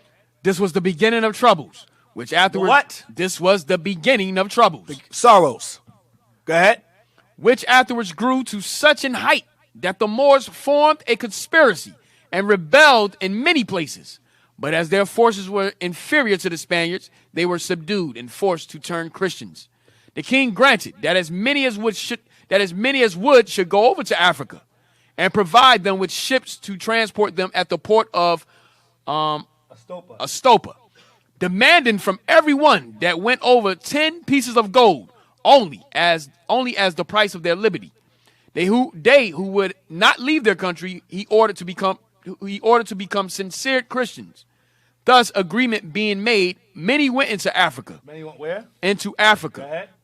Though most of them remained in Spain. Many of them remained in Spain. Go ahead. Pretending themselves to be Christians. To live comfortably. Go ahead. But not a jot better. Not a jot better than those who left it, being of a very abstinent and wicked disposition. And 1501, Ferdinand, king of Castile, at the instigation of Pope Alexander, Bosworth took great pains in catechizing the Moors. Catechizing means converting the Moors. Catechizing the Moors. Go ahead. And preventing their apostasy. He published an edict in Castile against the Moors in that province, and especially against those of Andalusia, Granada, and Aragon, commonly called Miragetes, who lived and traded promiscuously with the pious, that unless they would become Christians, they should depart his dominion within a certain day. Watch this. Upon the death of Ferdinand, Charles succeeded him. The new converts offered him 800,000 pieces of gold if he would command that the witnesses at the tribunal of the Inquisition should be always made public. The young king, who was about 18 years old, had a great mind to the money, but Cardinal Ximenes,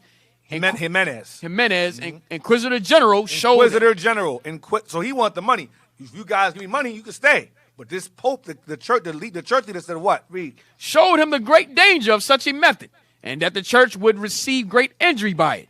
And by putting him in mind of his grandfather Ferdinand, prevailed with the king to refuse the offer. Damn. So just showing you, our people fled further into Africa. The Jews and Moors fled into Africa, and that's what I want. Now, let's get some more. What do I want? Hey, don't sleep. Same thing gonna go down. Mm-hmm. Dang, this is crazy. What's in here? That book probably is $1,000 now. Yeah, that book. Get page. It's a heavy book. I want this one. Give me page 380 of his book called it's called The Home Tutor.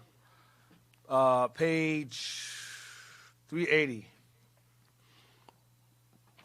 For those that are paying attention, what Bishop was bringing out last night, this is the same people, man. The same race of people over and over again doing the same thing to us. You understand? During the Greek captivity? Yeah, Greek captivity, Roman captivity. And here we are doing the Inquisition when they came back into power. So what do you think going to happen this time around? Can you Google Jazz, when y'all look up when this book was written, Home Tutor, Treasury? It's 1800s as well, so that's showing the year. I got this book from India, by the way. India. It's a reprint. It's called Home Tutor. All right? Yeah. Complete library, useful knowledge by best masters.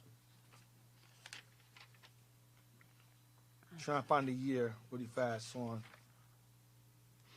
This is the one.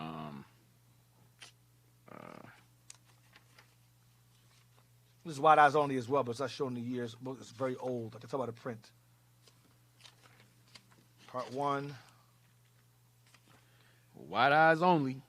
But yeah, it's definitely early 1800s, Deacon. Yes, early 1800s book. Go to page 380 of this book. Page 380. It's called The Home Tutor. Right. I want the bottom part. I have it underlined. Matter of fact, Bishop brought this out on Shout Out Tuesday. Start from Dr. Pritchard. All right, where we at?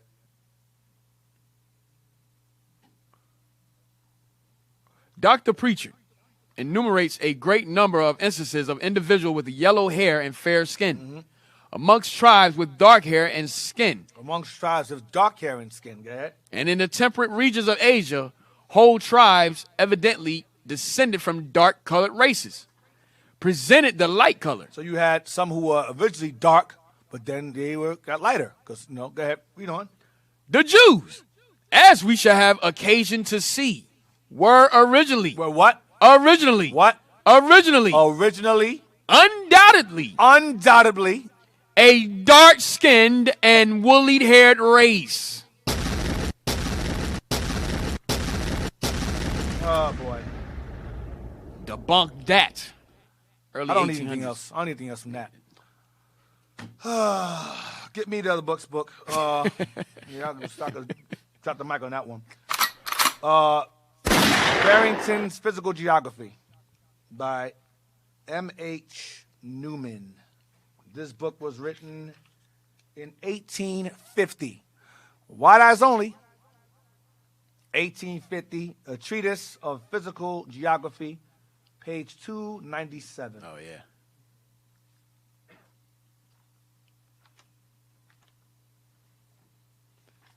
All right. Know what I want. Yes, sir.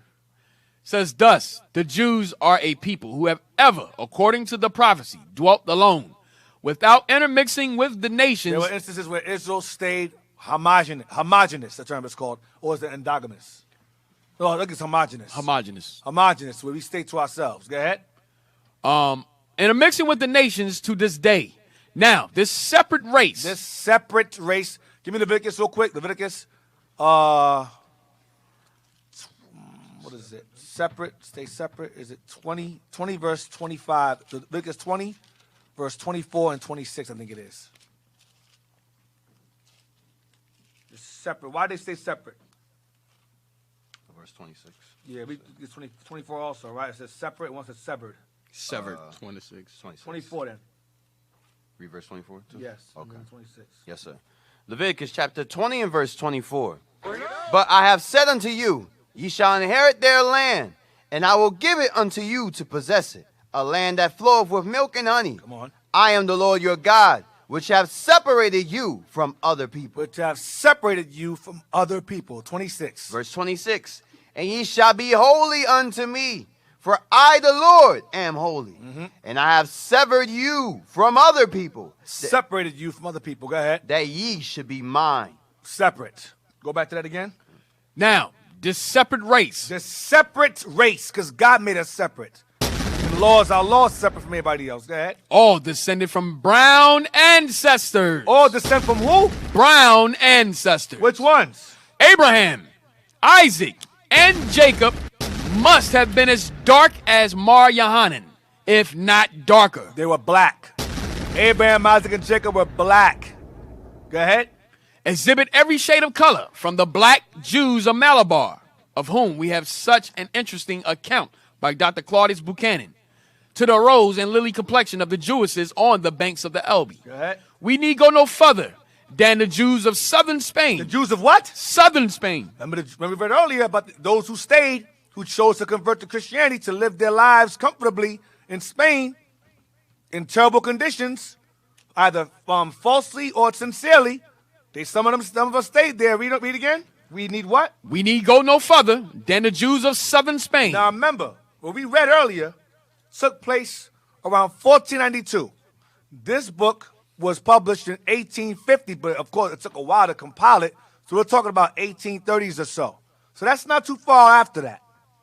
So whoever wrote this, they traveled and saw us there. Read. It's going to say it. And compare them with those of Holland and northern Germany to perceive a very striking difference. Yeah, because the ones is converts or nominals and one is not. Go ahead. The Spanish Jew is always dark complexion. The Spanish Jew is always dark in complexion. Go ahead. And his hair is uniformly black. Whilst the German Jew is often as fair as any German and has lighter red hair. Because they're white people. That's why. Those are converts. With blue eyes. With blue eyes. Go ahead. The various shades of color observable among the Negro, our African race, tends to the same conclusion. Along the coast of Guinea, which is low, marshy, and hot, we find jet black complexions. And this is the very country from which American Negroes have been derived. Wow. Guinea. Coast of Guinea. And guess what? That's where Portugal established colonies there and shipped us there as slaves in Guinea. So in this book, he letting us know, he comparing the Jews and Negroes together, letting you know we the same people with the same complexion. Right. Same thing. Now, get me. We got a call, Deacon. You got a call? Okay. Let's go.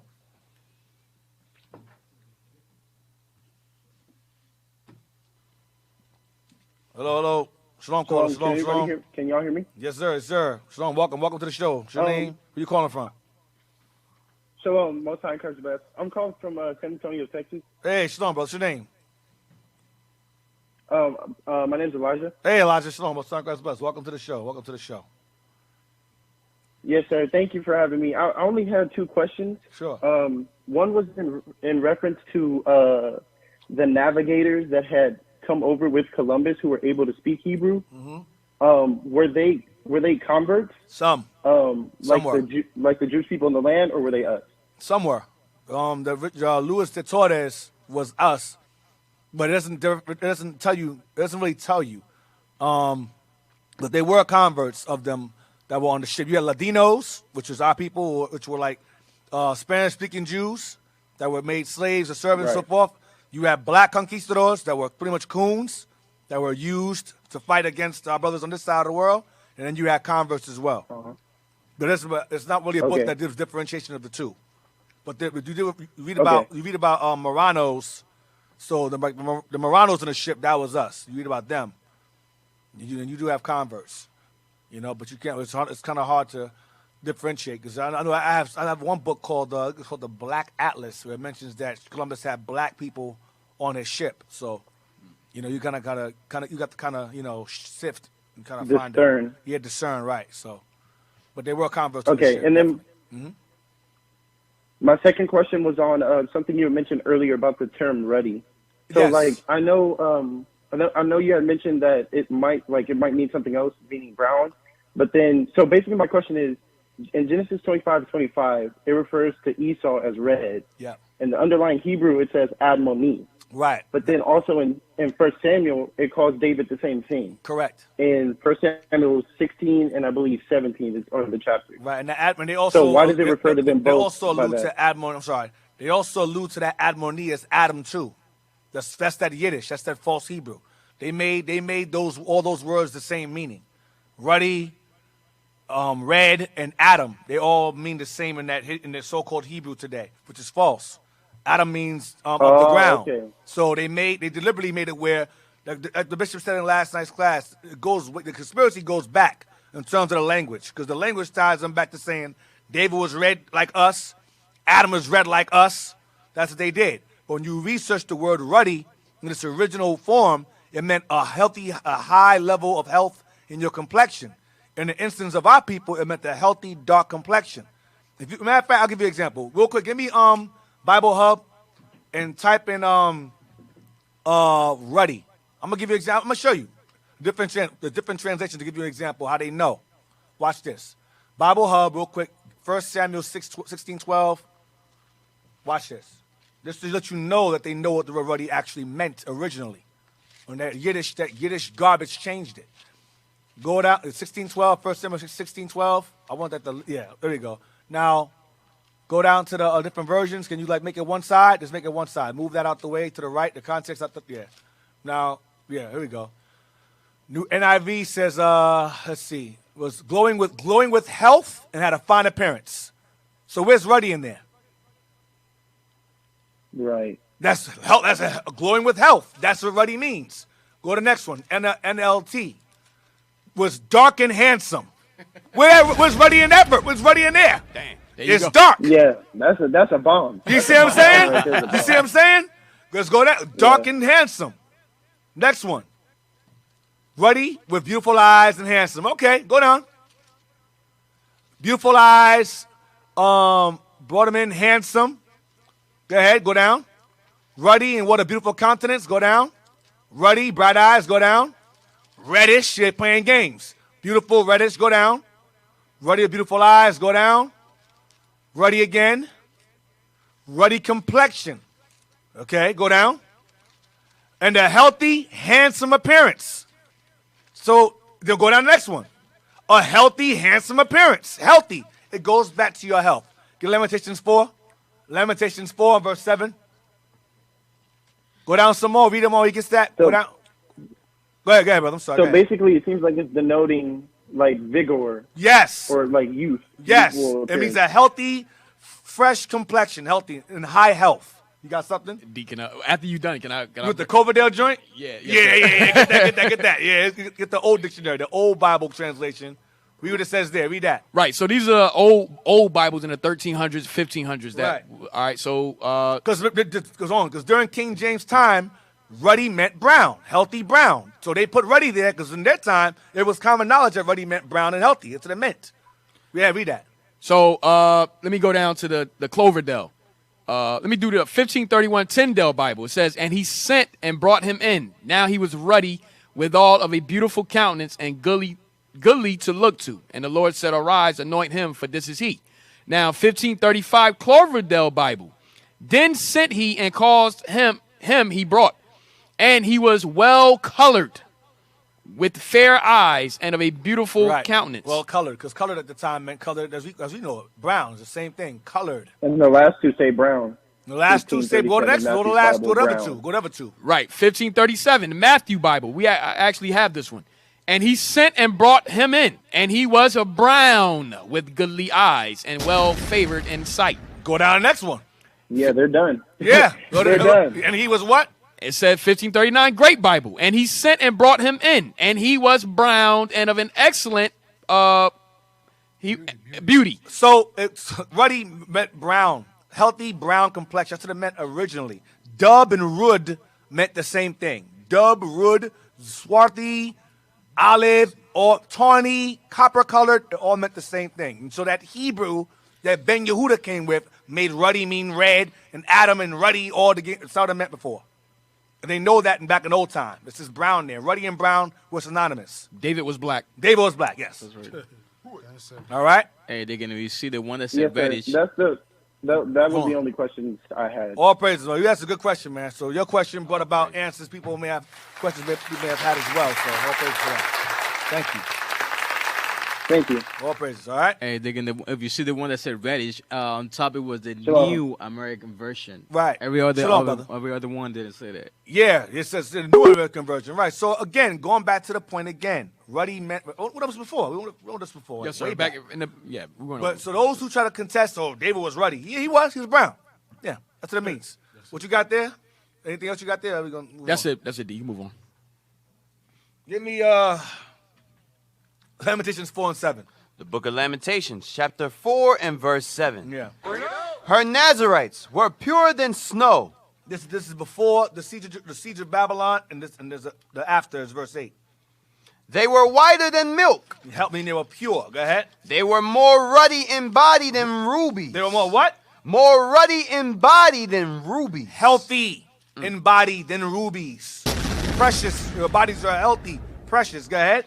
Their polishing was of sapphire. Healthy, glorious. Next verse. Their visage is blacker than a coal. Their faces are blacker than a coal. They were black and healthy prior to the invasion of Babylon, which led to what? Read on.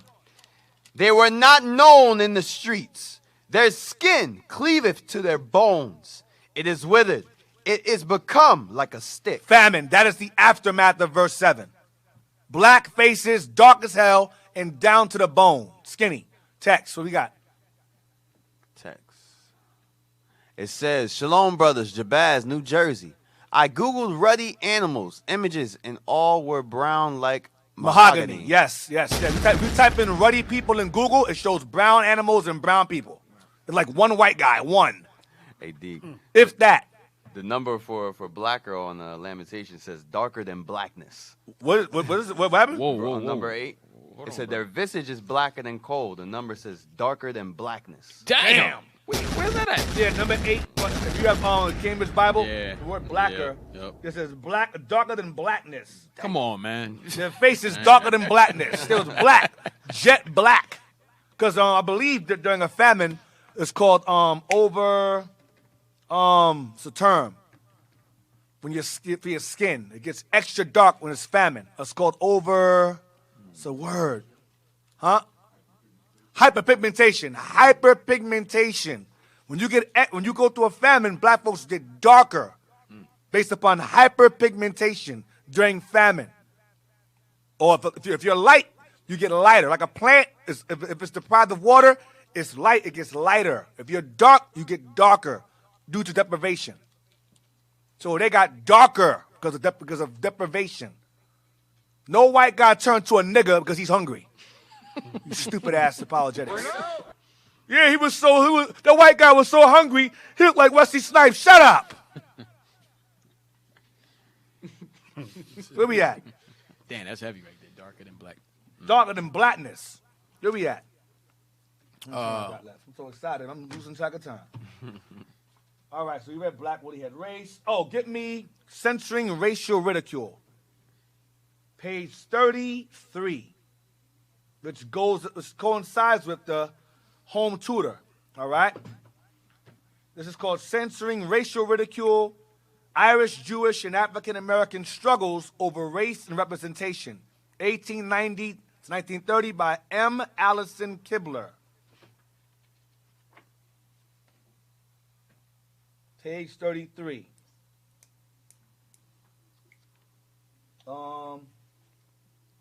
Most 19th century. Start from there. Most 19th century. No. Go ahead. Right there. It's on the far right. Most 19th century observers saw Jewish success and acculturation as a sign of white superiority. But by the early 20th century, as Eastern European immigration peaked, Jews emerged as a peculiar race. Around the turn of the century, scholars regarded the Jewish race in contradictory ways. The Jewish what? Around the turn of the century, scholars regarded the Jewish race. Jewish what? The Jewish race. Jewish what? Jewish race. They were a race. Go ahead. In contradictory ways, praising the race's ambition and capitalist success, but also deriding its greed. They defined Jews as quintessentially modern, but also as old-fashioned in their religious devotion. Watch this. Commentators claim that the Jews resembled African Americans. Damn.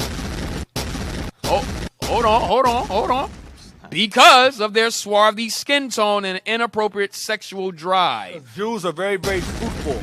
When you have women like ours, you have to have a high sex drive. That woman looks better than yours. That's right. That's why we have a high Bring sex it drive. out. You see a big old behind walk in the house somewhere, you're going to put babies up in it. That's what it is. Beautiful brown skin and a waist, pretty face. It is what it is. You're going to make a bunch of babies. We don't have long back women. Yeah, we ain't got long back. BB, all that other stuff. No broomsticks. Yellow pancakes. We ain't got all that going on. So, you have, it says, they resembled African Americans because of their swarthy skin tone and inappropriate sex drive. Now, went over that one. Let's see. Went over that one. Get me the Jews. A study of race and environment by Maurice Fishberg. Maurice Fishberg. The Jews, a study of race and environment.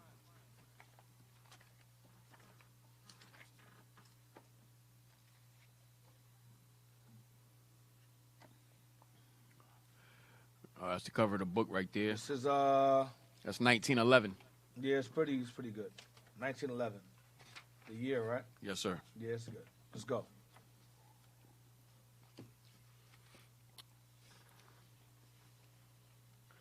The Jews. Where you want me to start at, Deacon? The top. It is stated that the Philosophers. All right. Highlight that for me. The latest description of these Jews is from the pen of H. Nahum, another representative of the Alliance Israelite. Wait. Page 149? That's 148. 149. I mean, that's good too, but I want 149. Just get to the point. All right. Here we go. It is stated that the Philosophers are not the only Jews of Negro race. The Philosophers are the ones who were airlifted into Israel in 1984 based upon the year of return, with permission to return in 1984. They were airlifted based upon persecution in Ethiopia and were placed in Israel, and they're treated like shit over there. For the last 30 years, you have black folks over there crying for rights, crying for justice because they're being killed and mistreated by the government, Israeli government, and police force. You got basically a Black Lives Matter campaign, not by the same name, but the same movement going on over there. Except theirs is actually sincere, not some lesbian garbage. But over there in Israel, they're being persecuted over there. They were brought over there, and the Israeli government is giving them problems. Read on. And they consider them to be Jews. Read on. It is stated that the Falashas are not the only Jews of Negro race. Of Negro race. Was they the same as us? Go ahead. Bastion speaks of Negro Jews living on the Loango coast in Western. What? The Loango coast in Western Africa. Living on the Loango. Give me the map of Africa, please. The Africa map. Living on the coast of the Loango coast in Western Africa. Go ahead. No, I want that. Read that page first. Let us read the page. Go back to the page. Let me get that first. That's right. I got it. Go back to that page real quick. I'm sorry about that. Can't do two things at one time. Go ahead. Go back up to the top. Right there.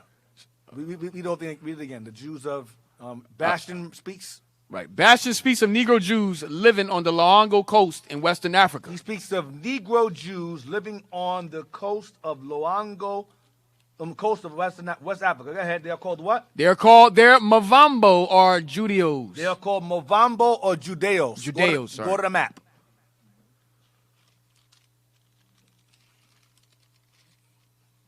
Blow it up. Go to the bottom left. Right there, the bottom. To the bottom. Blow it up. Move it over to the right. Zoom in there. Move it over to the right. Right there. There you go. Movambo Jews. Where's that at? It says what's right at the bottom there? Lawanda? Yes, sir. Lawanda Jews. Movambo Jews. Move it over. Where's this at? Move it over a little bit. See where it is. Bring it out some. Gaboon. Right there. West Africa. Right, so where it is. Movambo Jews. Read the book again.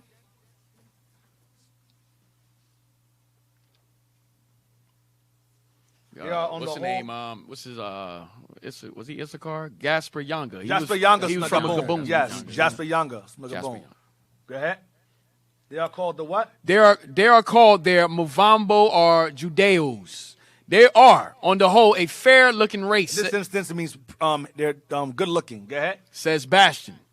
They are more serious and restrained than the rest of the Negroes, although in other places they are despised. Here, they are what? Despised. Everywhere we're hated. Everywhere. Go ahead. Here, they take a dominating position, or at least such as to be respected and partly even feared, because they are rich and have most of the commerce in their hands. The same author claims that though they are Negro race, still he detected Semitic facial features in their physiognomy. They have Semitic features in their facial structure. So we have Semitic physiognomy. Go ahead.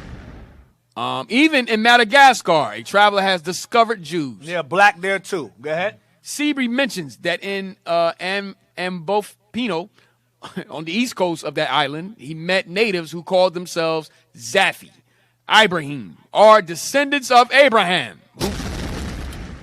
who claimed to be altogether Jews. Go ahead. But I could not detect any difference in color, features, or dialect between them and the other people of the eastern coast. Comments the author. They all look the same. They look the same over here, look the same over there. They're all dark. Go ahead. The most curious class of Negro Jews is said to have existed in Jamaica. Where? In Jamaica. Where? Jamaica. Jamaica. And Suriname. And Suriname. The Jews are there too. Go ahead. In Jamaica, there was a very large degree of intermarriage of the Spanish and Portuguese Jews with Negroes. The Spanish and what? The Spanish and Portuguese Jews with Negroes. Right. Go ahead. And today, there is said to be a very large colored population. Very large what? Colored population, bearing Jewish names, but nearly all of whom have, however, lapsed from Judaism. Because of slavery. That's why. And assimilation. Go ahead. About 150 years ago, a new half-breed colony was constituted in the neighborhood of Suriname, which was the result of intermarriage between Jews and Negroes. Jews means it's the same people. Go ahead. They developed their own peculiar language, Dejo Tongo, or Jew language. Dr. Lotz describes this dialect in detail. Go ahead. The first settlers were partly English and partly Jews who came from Brazil and Cayenne, and who spoke Portuguese. Both spoke to their slaves in their own language. page. Which were not well understood by the latter. In this manner, two new languages, Negro English and Negro Portuguese, were developed, which in time coalesced, and new terms and expressions common to both were developed. That's all I want. That's all I really wanted. So it mentions the Jews being black there as well. What else? This is so many places I can go. I don't know where to begin or to stop at. D, we don't have the book, The Critical. You do? Right, Critical Review? Critical Review. Right here. To back up the Luongo Coast. Yeah. Page 140, regarding Luongo, being the Portuguese. Right. Get page 140, regarding Luongo. This is called The Critical Review, or Annals of Literature, volume 57. This was published in 1783. White eyes only. Hey, we got to get that sound bite, man. Yeah, page 140. White eyes only.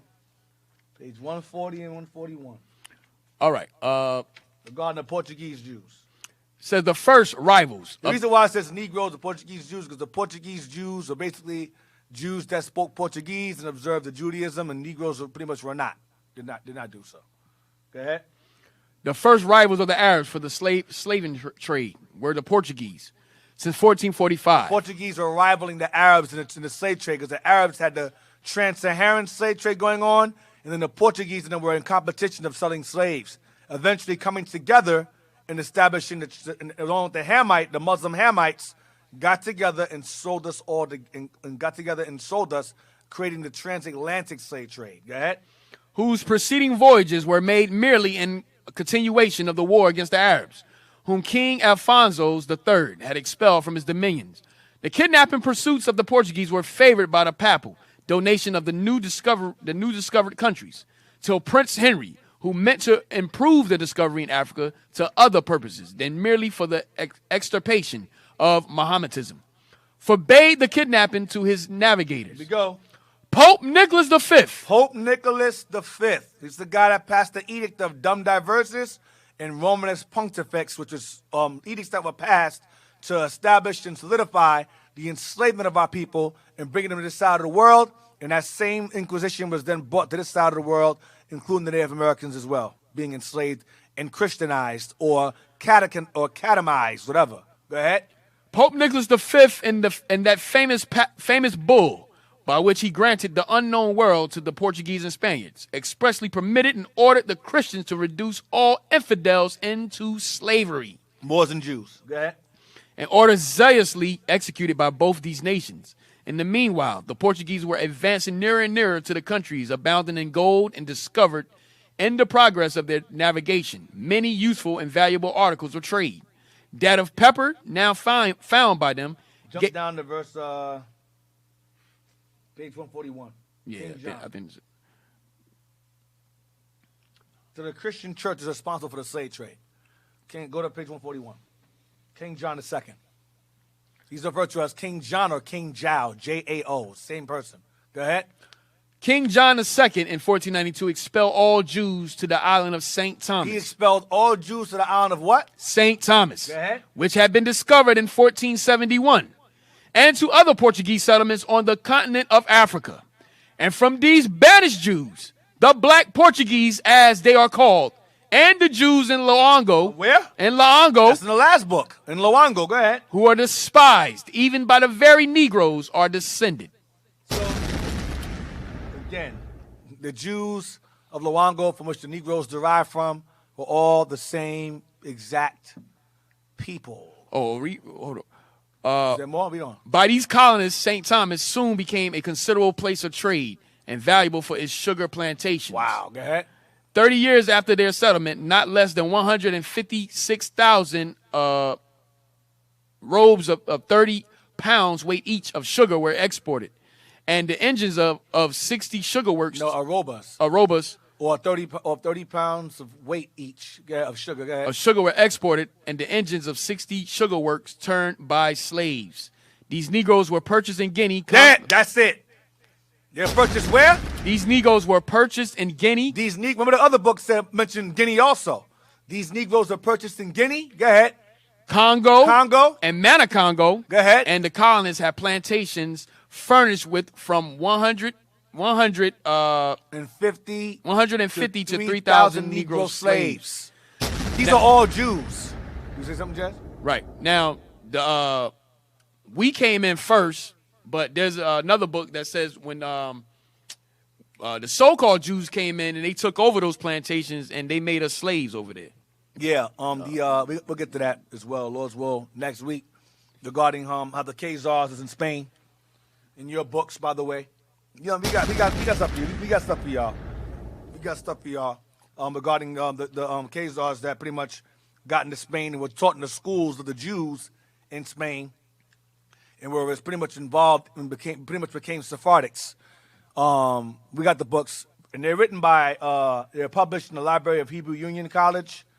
That's your schools, right? They're published by the Library of Hebrew Union College, Jewish Institute of Religion. That's your books. That's your colleges. Yeah, so we're going to definitely go into that, Lord's will, another time. I want to do it now so bad, but I don't want to go past my time. Because I know Deacon Malachi, I want to go in. I want to just bring it out real fast, though. There's no Raven and Wolves today. There's no Raven and Wolves today? The show. He canceled the show? Real fast. Real quick. Real fast. You also got a text. We also got a text. Right. Give me read the text real quick. Okay. Let me just extend it. Yes. Malachi, forgive me, man. Give me 10 minutes. You know your show ain't going on. Just forgive me. Go ahead. So Lamentations 4 and 7, where it says rubies are extra ruddy, means rubies are charcoal colored. Really? I don't think they read it right. Oh no. Read it again. So Lamentations. Nah, he's a scoffer. He's a scoffer. No, I'm a scoffer. Read it. Lamentations 4:7, where it says rubies are extra ruddy, means rubies are charcoal colored. Really? No, sir. That's not what it means. It's rubies as in precious stones. Yeah. It's going into. I said earlier. I said sapphire earlier. It's going into how their bodies are precious and healthy and strong. And it went from that to blacker than coal. Because remember, again, under a famine, there's hyperpigmentation. And again, scoffer, Joseph, Moses, and Paul passed for Nubian people. Right. So there's no way you're getting white out of that. I don't know who this dumbass is on here. Bring it up. But I'm just trying to spirit you. If you want, you can call. I can embarrass you further on the phone call. But again, when it says sapphires going to how precious their bodies were, how they were in high health, and then that high health declined into being withered like. It's like. Can you verse 8 again, please? Yes, sir. For the scoffers and scorners that are not paying attention. Where were you in the beginning of the show? Where were you at? You just came in? You seem confused. I'll help you. Yes, sir. I mean, I think the books helped you enough, but, maybe, some are slower than others. Read verse 8. Verse 70. Verse 7 and 8. Yes, sir. Read both, please. Yes, sir. Her Nazarites were purer than snow. Her Nazarites were pure, not whiter. It says purer than snow, meaning white, as in holy. Go ahead. They were whiter than milk. Whiter than milk, as in, go ahead. Purity, go ahead. They were more ruddy in body. They were ruddy in body, go ahead. Than rubies. Ruddy in body. Ruddy in body means healthy in body than rubies, as in precious stones. Their bodies were in good condition. Next verse, going to elaborate. Read. Their polishing was of sapphire. Their polishing, their condition was that sapphire is precious, another precious jewel, like a ruby. Go ahead. It's not their color. It's going into their condition. Need next one. Their visage. Visage is your face. That's a face there. Their faces, go ahead, is blacker than a coal. They're very dark. Go ahead. Why? Read on. They are not known in the street. You can't recognize them from what was written before in verse 7. Read on. Their skin cleaveth to their bones. Their skin stuck to their bones. No meat on them. Go ahead. It is withered. It has become like a stick. Go ahead. That was it. That's it. Going into what? The famine. Because Lamentations is Jeremiah's writing regarding what he saw when Babylon besieged Jerusalem and starved us out. And we were starved before they besieged us. So many of us lost weight and got slim and got weak. So as he's going from verse 7 is the beginning, 8 is the aftermath. Please learn to pay close attention when you're listening to the program. Thank you. Anyone else? Cut them up. See, I said it real slow so you won't be lost. Where we at now? Oh, that's what I wanted. Before I was rudely interrupted with stupidness. Get the page. Studies in the Jews of Khazaria, right? Jews of Khazaria? Get that one. Jews of Khazaria. That's the. Yep. Jews of Khazaria. Blow it up. Okay. Kevin Allen Brook. Get the page I want out of that to show who was involved in the slave trade. Once the original Jews and Moors were expelled, the ones who were converted were allowed to stay, allowed to remain and profit, because they're all the same. Read that. It is unclear whether the traders from Khazaria were ethnic Khazars or merely residents of Crimea, since Khazaria was retained as a term for the Crimean Peninsula long after the end of Khazar rule. See Chapter 8. The latter is probably intended. Khazars in Spain. Whoa. Wow. Khazars in Spain. Interesting. Read. It is said that many royal Khazars immigrated to Spain in the 11th century. See Chapter 8. It is also possible that Khazar merchants... Oh, wait. Remember, the conversion started in the 8th, 9th century. In the 8th, 9th century. Read on. It is also possible that Khazar merchants arrived in Spanish... Remember, the expulsion started in the 1400s. So the Israelites are still living in these lands at the time, and they had schools of learning in this time. Remember, the Khazars converted during the 8th and 9th century. Some say 800, some say 960, some say 960 AD. So when the Jews that fled from Christian or Islamic rule fled into Khazaria, they taught the Khazars, and some of the Khazars who were taught by the Jews living there came to Spain to the schools of learning. Give me Acts 13 again. Read this again. It is said that many royal Khazars emigrated to Spain in the 11th century. See Chapter 8. It is also possible that Khazar merchants arrived in Spanish port cities, since the Moorish rulers were tolerant of Jews. Since the Moorish rulers were tolerant of Jews. Go ahead. And Sefer HaKabbalah composing... Because by this time, I believe the Almohads are ruling, right? 1100s? Yes. We were ruling Spain at this time. Right. We were the Moors over there. Right. So at this time, we were ruling at the time. So the Khazars came by, converted as Jews. They said, okay, you can come on in. They tolerated it. So these Khazars were in Spain as early as the time when the Moors were still ruling over Spain prior to their conquest. And I'm pretty sure some of them probably stayed. Read. In Sefer HaKabbalah, composed in 1161, Abraham ibn Duad stated that descendants of the Khazars were studying in Toledo. Descendants of the Khazars were studying in Spain. Go ahead. Part of Andalusia during his lifetime. Ibn Duad added that these Khazars were rabbinical Jewish students. Rabbinical what? Jewish students. Were rabbinical Jewish students. Damn, that's like Herod all over again. Damn. Go ahead. Perhaps these scholars came to Spain from Kievan Rus, Ukraine. Kievan Rus is Russia. Go ahead. Dunlop wondered whether the Khazars in Spain may have contributed information about their people to the Spanish Jews through oral testimonies. Go ahead. And he also entertained the notion that book of the Khazars, containing historical details about the Khazars, might actually have been brought to Toledo. Their whereabouts, who they were, came to Spain. Go ahead. Such oral and written statements supplementing information that could be gleaned from the exchange of letters between Hasdai ibn Shaprut and King Joseph. Wait. That's from... We're going to get it. We're going to get the Jewish Encyclopedia. So the evidence or origin of where the Khazars derived from can be found in the conversation between Hasdai ibn Shaprut and King Joseph. So get that real quick, Jewish Encyclopedia, real quick, volume 4. And we're going to read what Hasdai ibn Shaprut said regarding the origins of Khazars and where they come from King Joseph. That's the Sephardic Jews. Yes, the Sephardics. They all moved in, and they became the Sephardic Jews.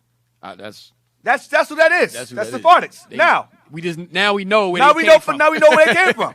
All praises. All praises. So now, real quick, was it that? Hold on. We looking for the exact section? No, I'm gonna send them something real quick. I'm gonna take a quick shot real quick right here. What I sent this to, man? I sent it to Manny. Manny, I'm going to send it to you something. I'm send you something real quick, all right? Oh, Deacon. Telegram. Oh, that's an Android. You don't got AirDrop. It's all right. It's the Spirit of the Lord. Isn't it? Where we at? Jewish Encyclopedia. No. Yeah, we. I don't want that. I don't want that. Not yet. Go to, Jewish Encyclopedia. Okay. Blow it up real quick. You have Khazars, right? Now, this is the Khazars here. This is a Jewish Encyclopedia. Go over to the next page. Wait. It's the same page. Go over to the right. Go to the right. Yeah, the go next to the right. column. The right column. Go down. Down. Where I wrote it in pencil. Go down. Is that it? Next page. This is the Khazar section. Right here. This is it. Blow it up. Let me see. Go down. Embrace Judaism. There's King Joseph there. Go over. Go up. Go to the next page. There we go. Right there. Is that it? Yes, sir. That's it. Read that. That's it. Read it. Hasdai ibn Shepherd. Remember that guy? The evidence of where the Khazar's origin came from, regarding from them traveling from Khazaria to Spain to learn the schools. Read this here. You can find out the origin of the Khazars based upon the correspondence between Hasdai and King Joseph. Watch this. Hasdai ibn Shepherd, who was foreign minister to Abdul Rahman, Sultan of Cordova, in his letter to King Joseph of the Khazars about 960. Yes. About what year? 960. That's 200 years before they arrived in Spain to go to the schools. Go ahead. 100 plus years. Go ahead. Relates that the first information about that kingdom was communicated to him by envoys from Khorasan, and that their statements were corroborated by ambassadors from the Byzantium. So Hasdai ibn Shepherd was doing intel on the Khazars, and he was getting information from other people as to their whereabouts, where they come from, who they come from. So he got information from the Christians and other business parties that they deal with. Go over. I'm sorry, Byzantium. By Byzantium, Christian, same thing. Go right here. Taking a what? Taking a keen interest in everything relating to the kingdom of the Khazars. Hasdai, go ahead. Hasdai begs the king to communicate to him a detailed account of the geography of his country. Come on. Of its international constitution, of the customs and occupations of its inhabitants. Go ahead. And especially of the history of his ancestry and of the state. In this letter, Hasdai speaks of the tradition according to which the Khazars once dwelt near the Seir mountain. Edom. That's the Khazars are Edomites. Now, go to the next book. Go back to the book now. Go back. That's where they come. Traditionally, they were known to have come from the Khazar, from Edom, from the Mount Seir. So now read it again. Where you at? Hasdai. I'll read the whole thing. Dunlop wondered whether the Khazars in Spain may have contributed information about their people to the Spanish Jews through oral testimonies. And he also entertained the notion that books of the Khazars containing historical details about the Khazars might actually have been brought to Toledo. Such oral and written statements supplemented information that could be gleaned from the exchange of letters between Hasdai ibn Shepherd and King Joseph. Regarding them being from Seir Mountains. Go ahead. Then theoretically could have helped Yehuda Levi compose the brief account of the Khazars that appears in 2 sections of his famous book, Sefer HaKhazari. So he wrote about them. Go ahead. Which contains a few details not found in the Hasdai Joseph correspondence or in other known extant texts. We got to find that. We got to find that too. Let's see if he wrote the same thing. Whether books of the Khazars existed or not will probably remain a tantalizing mystery. So you want. So now, give me that what I sent you, Manny. I want you to Google the same book, and I'll Google the price of it now. This book right here. Well, Google the book first. See how much it costs to buy it. Zoom in that book first, real quick, before you wrap it up. We're going to start here next week. In 2 weeks, we're going to go to this book in 2 weeks. Blow it up. This book is called, it's called New World Jewry, 1493 to 1825. Requiem for the Forgotten by Seymour E.B. Liebman. This goes into how you guys, the Israelis, were major slave traders. Major slave traders. But we used to wonder, well, how do you know which Jews it was that was doing it? And now we know. You Khazars got up in there. That was you. That was you doing that. This book right here, this book like $20, something like that.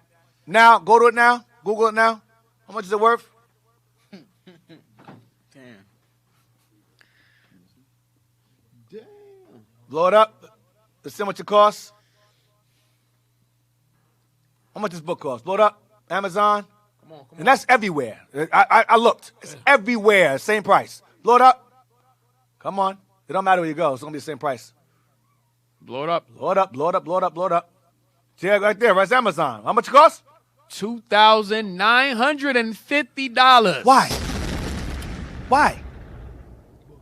Why is it $2,900? Because in that book, it talks about the involvement of the Israelis or Unnominals being heavily involved in the slave trade. Now, we commend you for, raising the price to $3,000, but unfortunately, we haven't. So that was a waste of time for you. I know you thought you can hide it. We got it. So we're going to bring it out, unless it is what it is.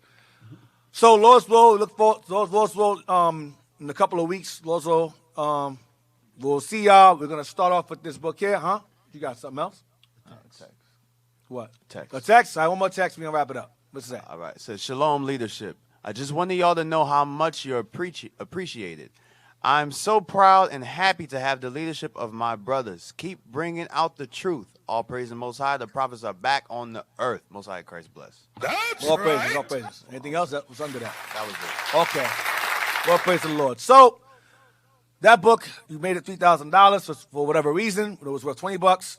But now we know why. Because that book goes heavily into the involvement of the Israelis or Zionists or nominals in the slave trade. So, we're going to go into that, Lord's will, in a couple of weeks. All praise to the Lord for that. Or maybe next week, we'll see what happens. We're going to go into that. So, all praise to the Lord for the information that came out today. Thank you for the books. Thank you for letting us read. Right. That was your mistake. Go ahead, Abaddon. Hey, so shout out to the IT team and shout out to the breakfast team. All praise to the Lord. Abaddon. All praise Most High. Hey, Israel, let's give Deacon another hand for that class. All praises. Oh, man, I forgot Acts 13 and 1. Oh, yeah, let's read. I got it. Yeah, Acts 13, read that real fast. Regarding them going to our schools of learning. Yes, sir. Read that real fast. The book of Acts, chapter 13 and verse 1. Now there were in the church that was at Antioch certain prophets and teachers, as Barnabas and Simeon that was called Nigger, and Lucius of Cyrene, and Manaen, which had been brought up with Herod the Tetrarch and Saul. Right, so Herod the Tetrarch and Saul and Manaen, they went to the same school. Get Acts 26, verse 1, and jump to verse 3. The book of Acts, chapter 26 and verse 1. Then Agrippa said unto Paul, Thou art permitted to speak for thyself. So he's talking to Agrippa. Go to verse 3 now. Get to the point. Verse 3. What did Paul say to Agrippa? Especially because I know thee to be expert in all customs and questions which are among the Jews. Why? Because he was taught in our schools. They were mentored and educated in our laws and customs when we conquered Edom. And then over time, when Edom conquered us, they maintained that teaching and became us in Spain and became us in Germany, okay, or Russia. That's how it happened. So the Khazars, so these guys, the Sephardics are Khazars and the Ashkenaz are Khazars too, or Edom too. Spaniards too. Conquistadors, them as well. It's the same people that came over here with Columbus. It's the same people. All right, so all praise to the Lord for that information. Go ahead, Abaddon. You can get it. All praise. Let's give Deacon a hand again. All praise the Most High. Fire. Part 3. All right, Israel, remember to subscribe to Our Hidden History Radio, IUIC Philadelphia, and IUIC Philadelphia in the Classroom. Make sure you hit the notifications button so you know when we go live, all right? You can catch the deacon, captain, and the officers of IUIC. Donate to the Booster Club. You can donate to the Booster Club at IUIC.fundraising at IsraelUnite.org. And also continue your donations to OHH so we can get more books to bring out to the people, all right? You can donate to Philly to IUIC.Philadelphia at IsraelUnite.org. In the comment section, put OHH. Right. Those of you, put the camera on me, those of you who've been donating, these are all thanks to your contributions. One here, all this here. This is mine. With all these books here, it's all y'all. So y'all keep doing what y'all do. We're going to keep bringing these books out for you. This is for you. This is for me. This is for y'all. So whatever we get, we bring out to you when the time appointed. All right? All praises. All praise the Most High. Lord, yep. All right. And we got that book also that they made $3,000 thanks to y'all as well. We didn't get not for $3,000, but we got it. All praise. All praise to that. We got it, though. Yeah, we got it, though. We got it. Go ahead. All right. And last but not least, subscribe to IUIC TV to get exclusive content from the leadership of IUIC. Is that one more? I don't know if you got time for that one. One more. Come on. All right. Go ahead. Go to that text.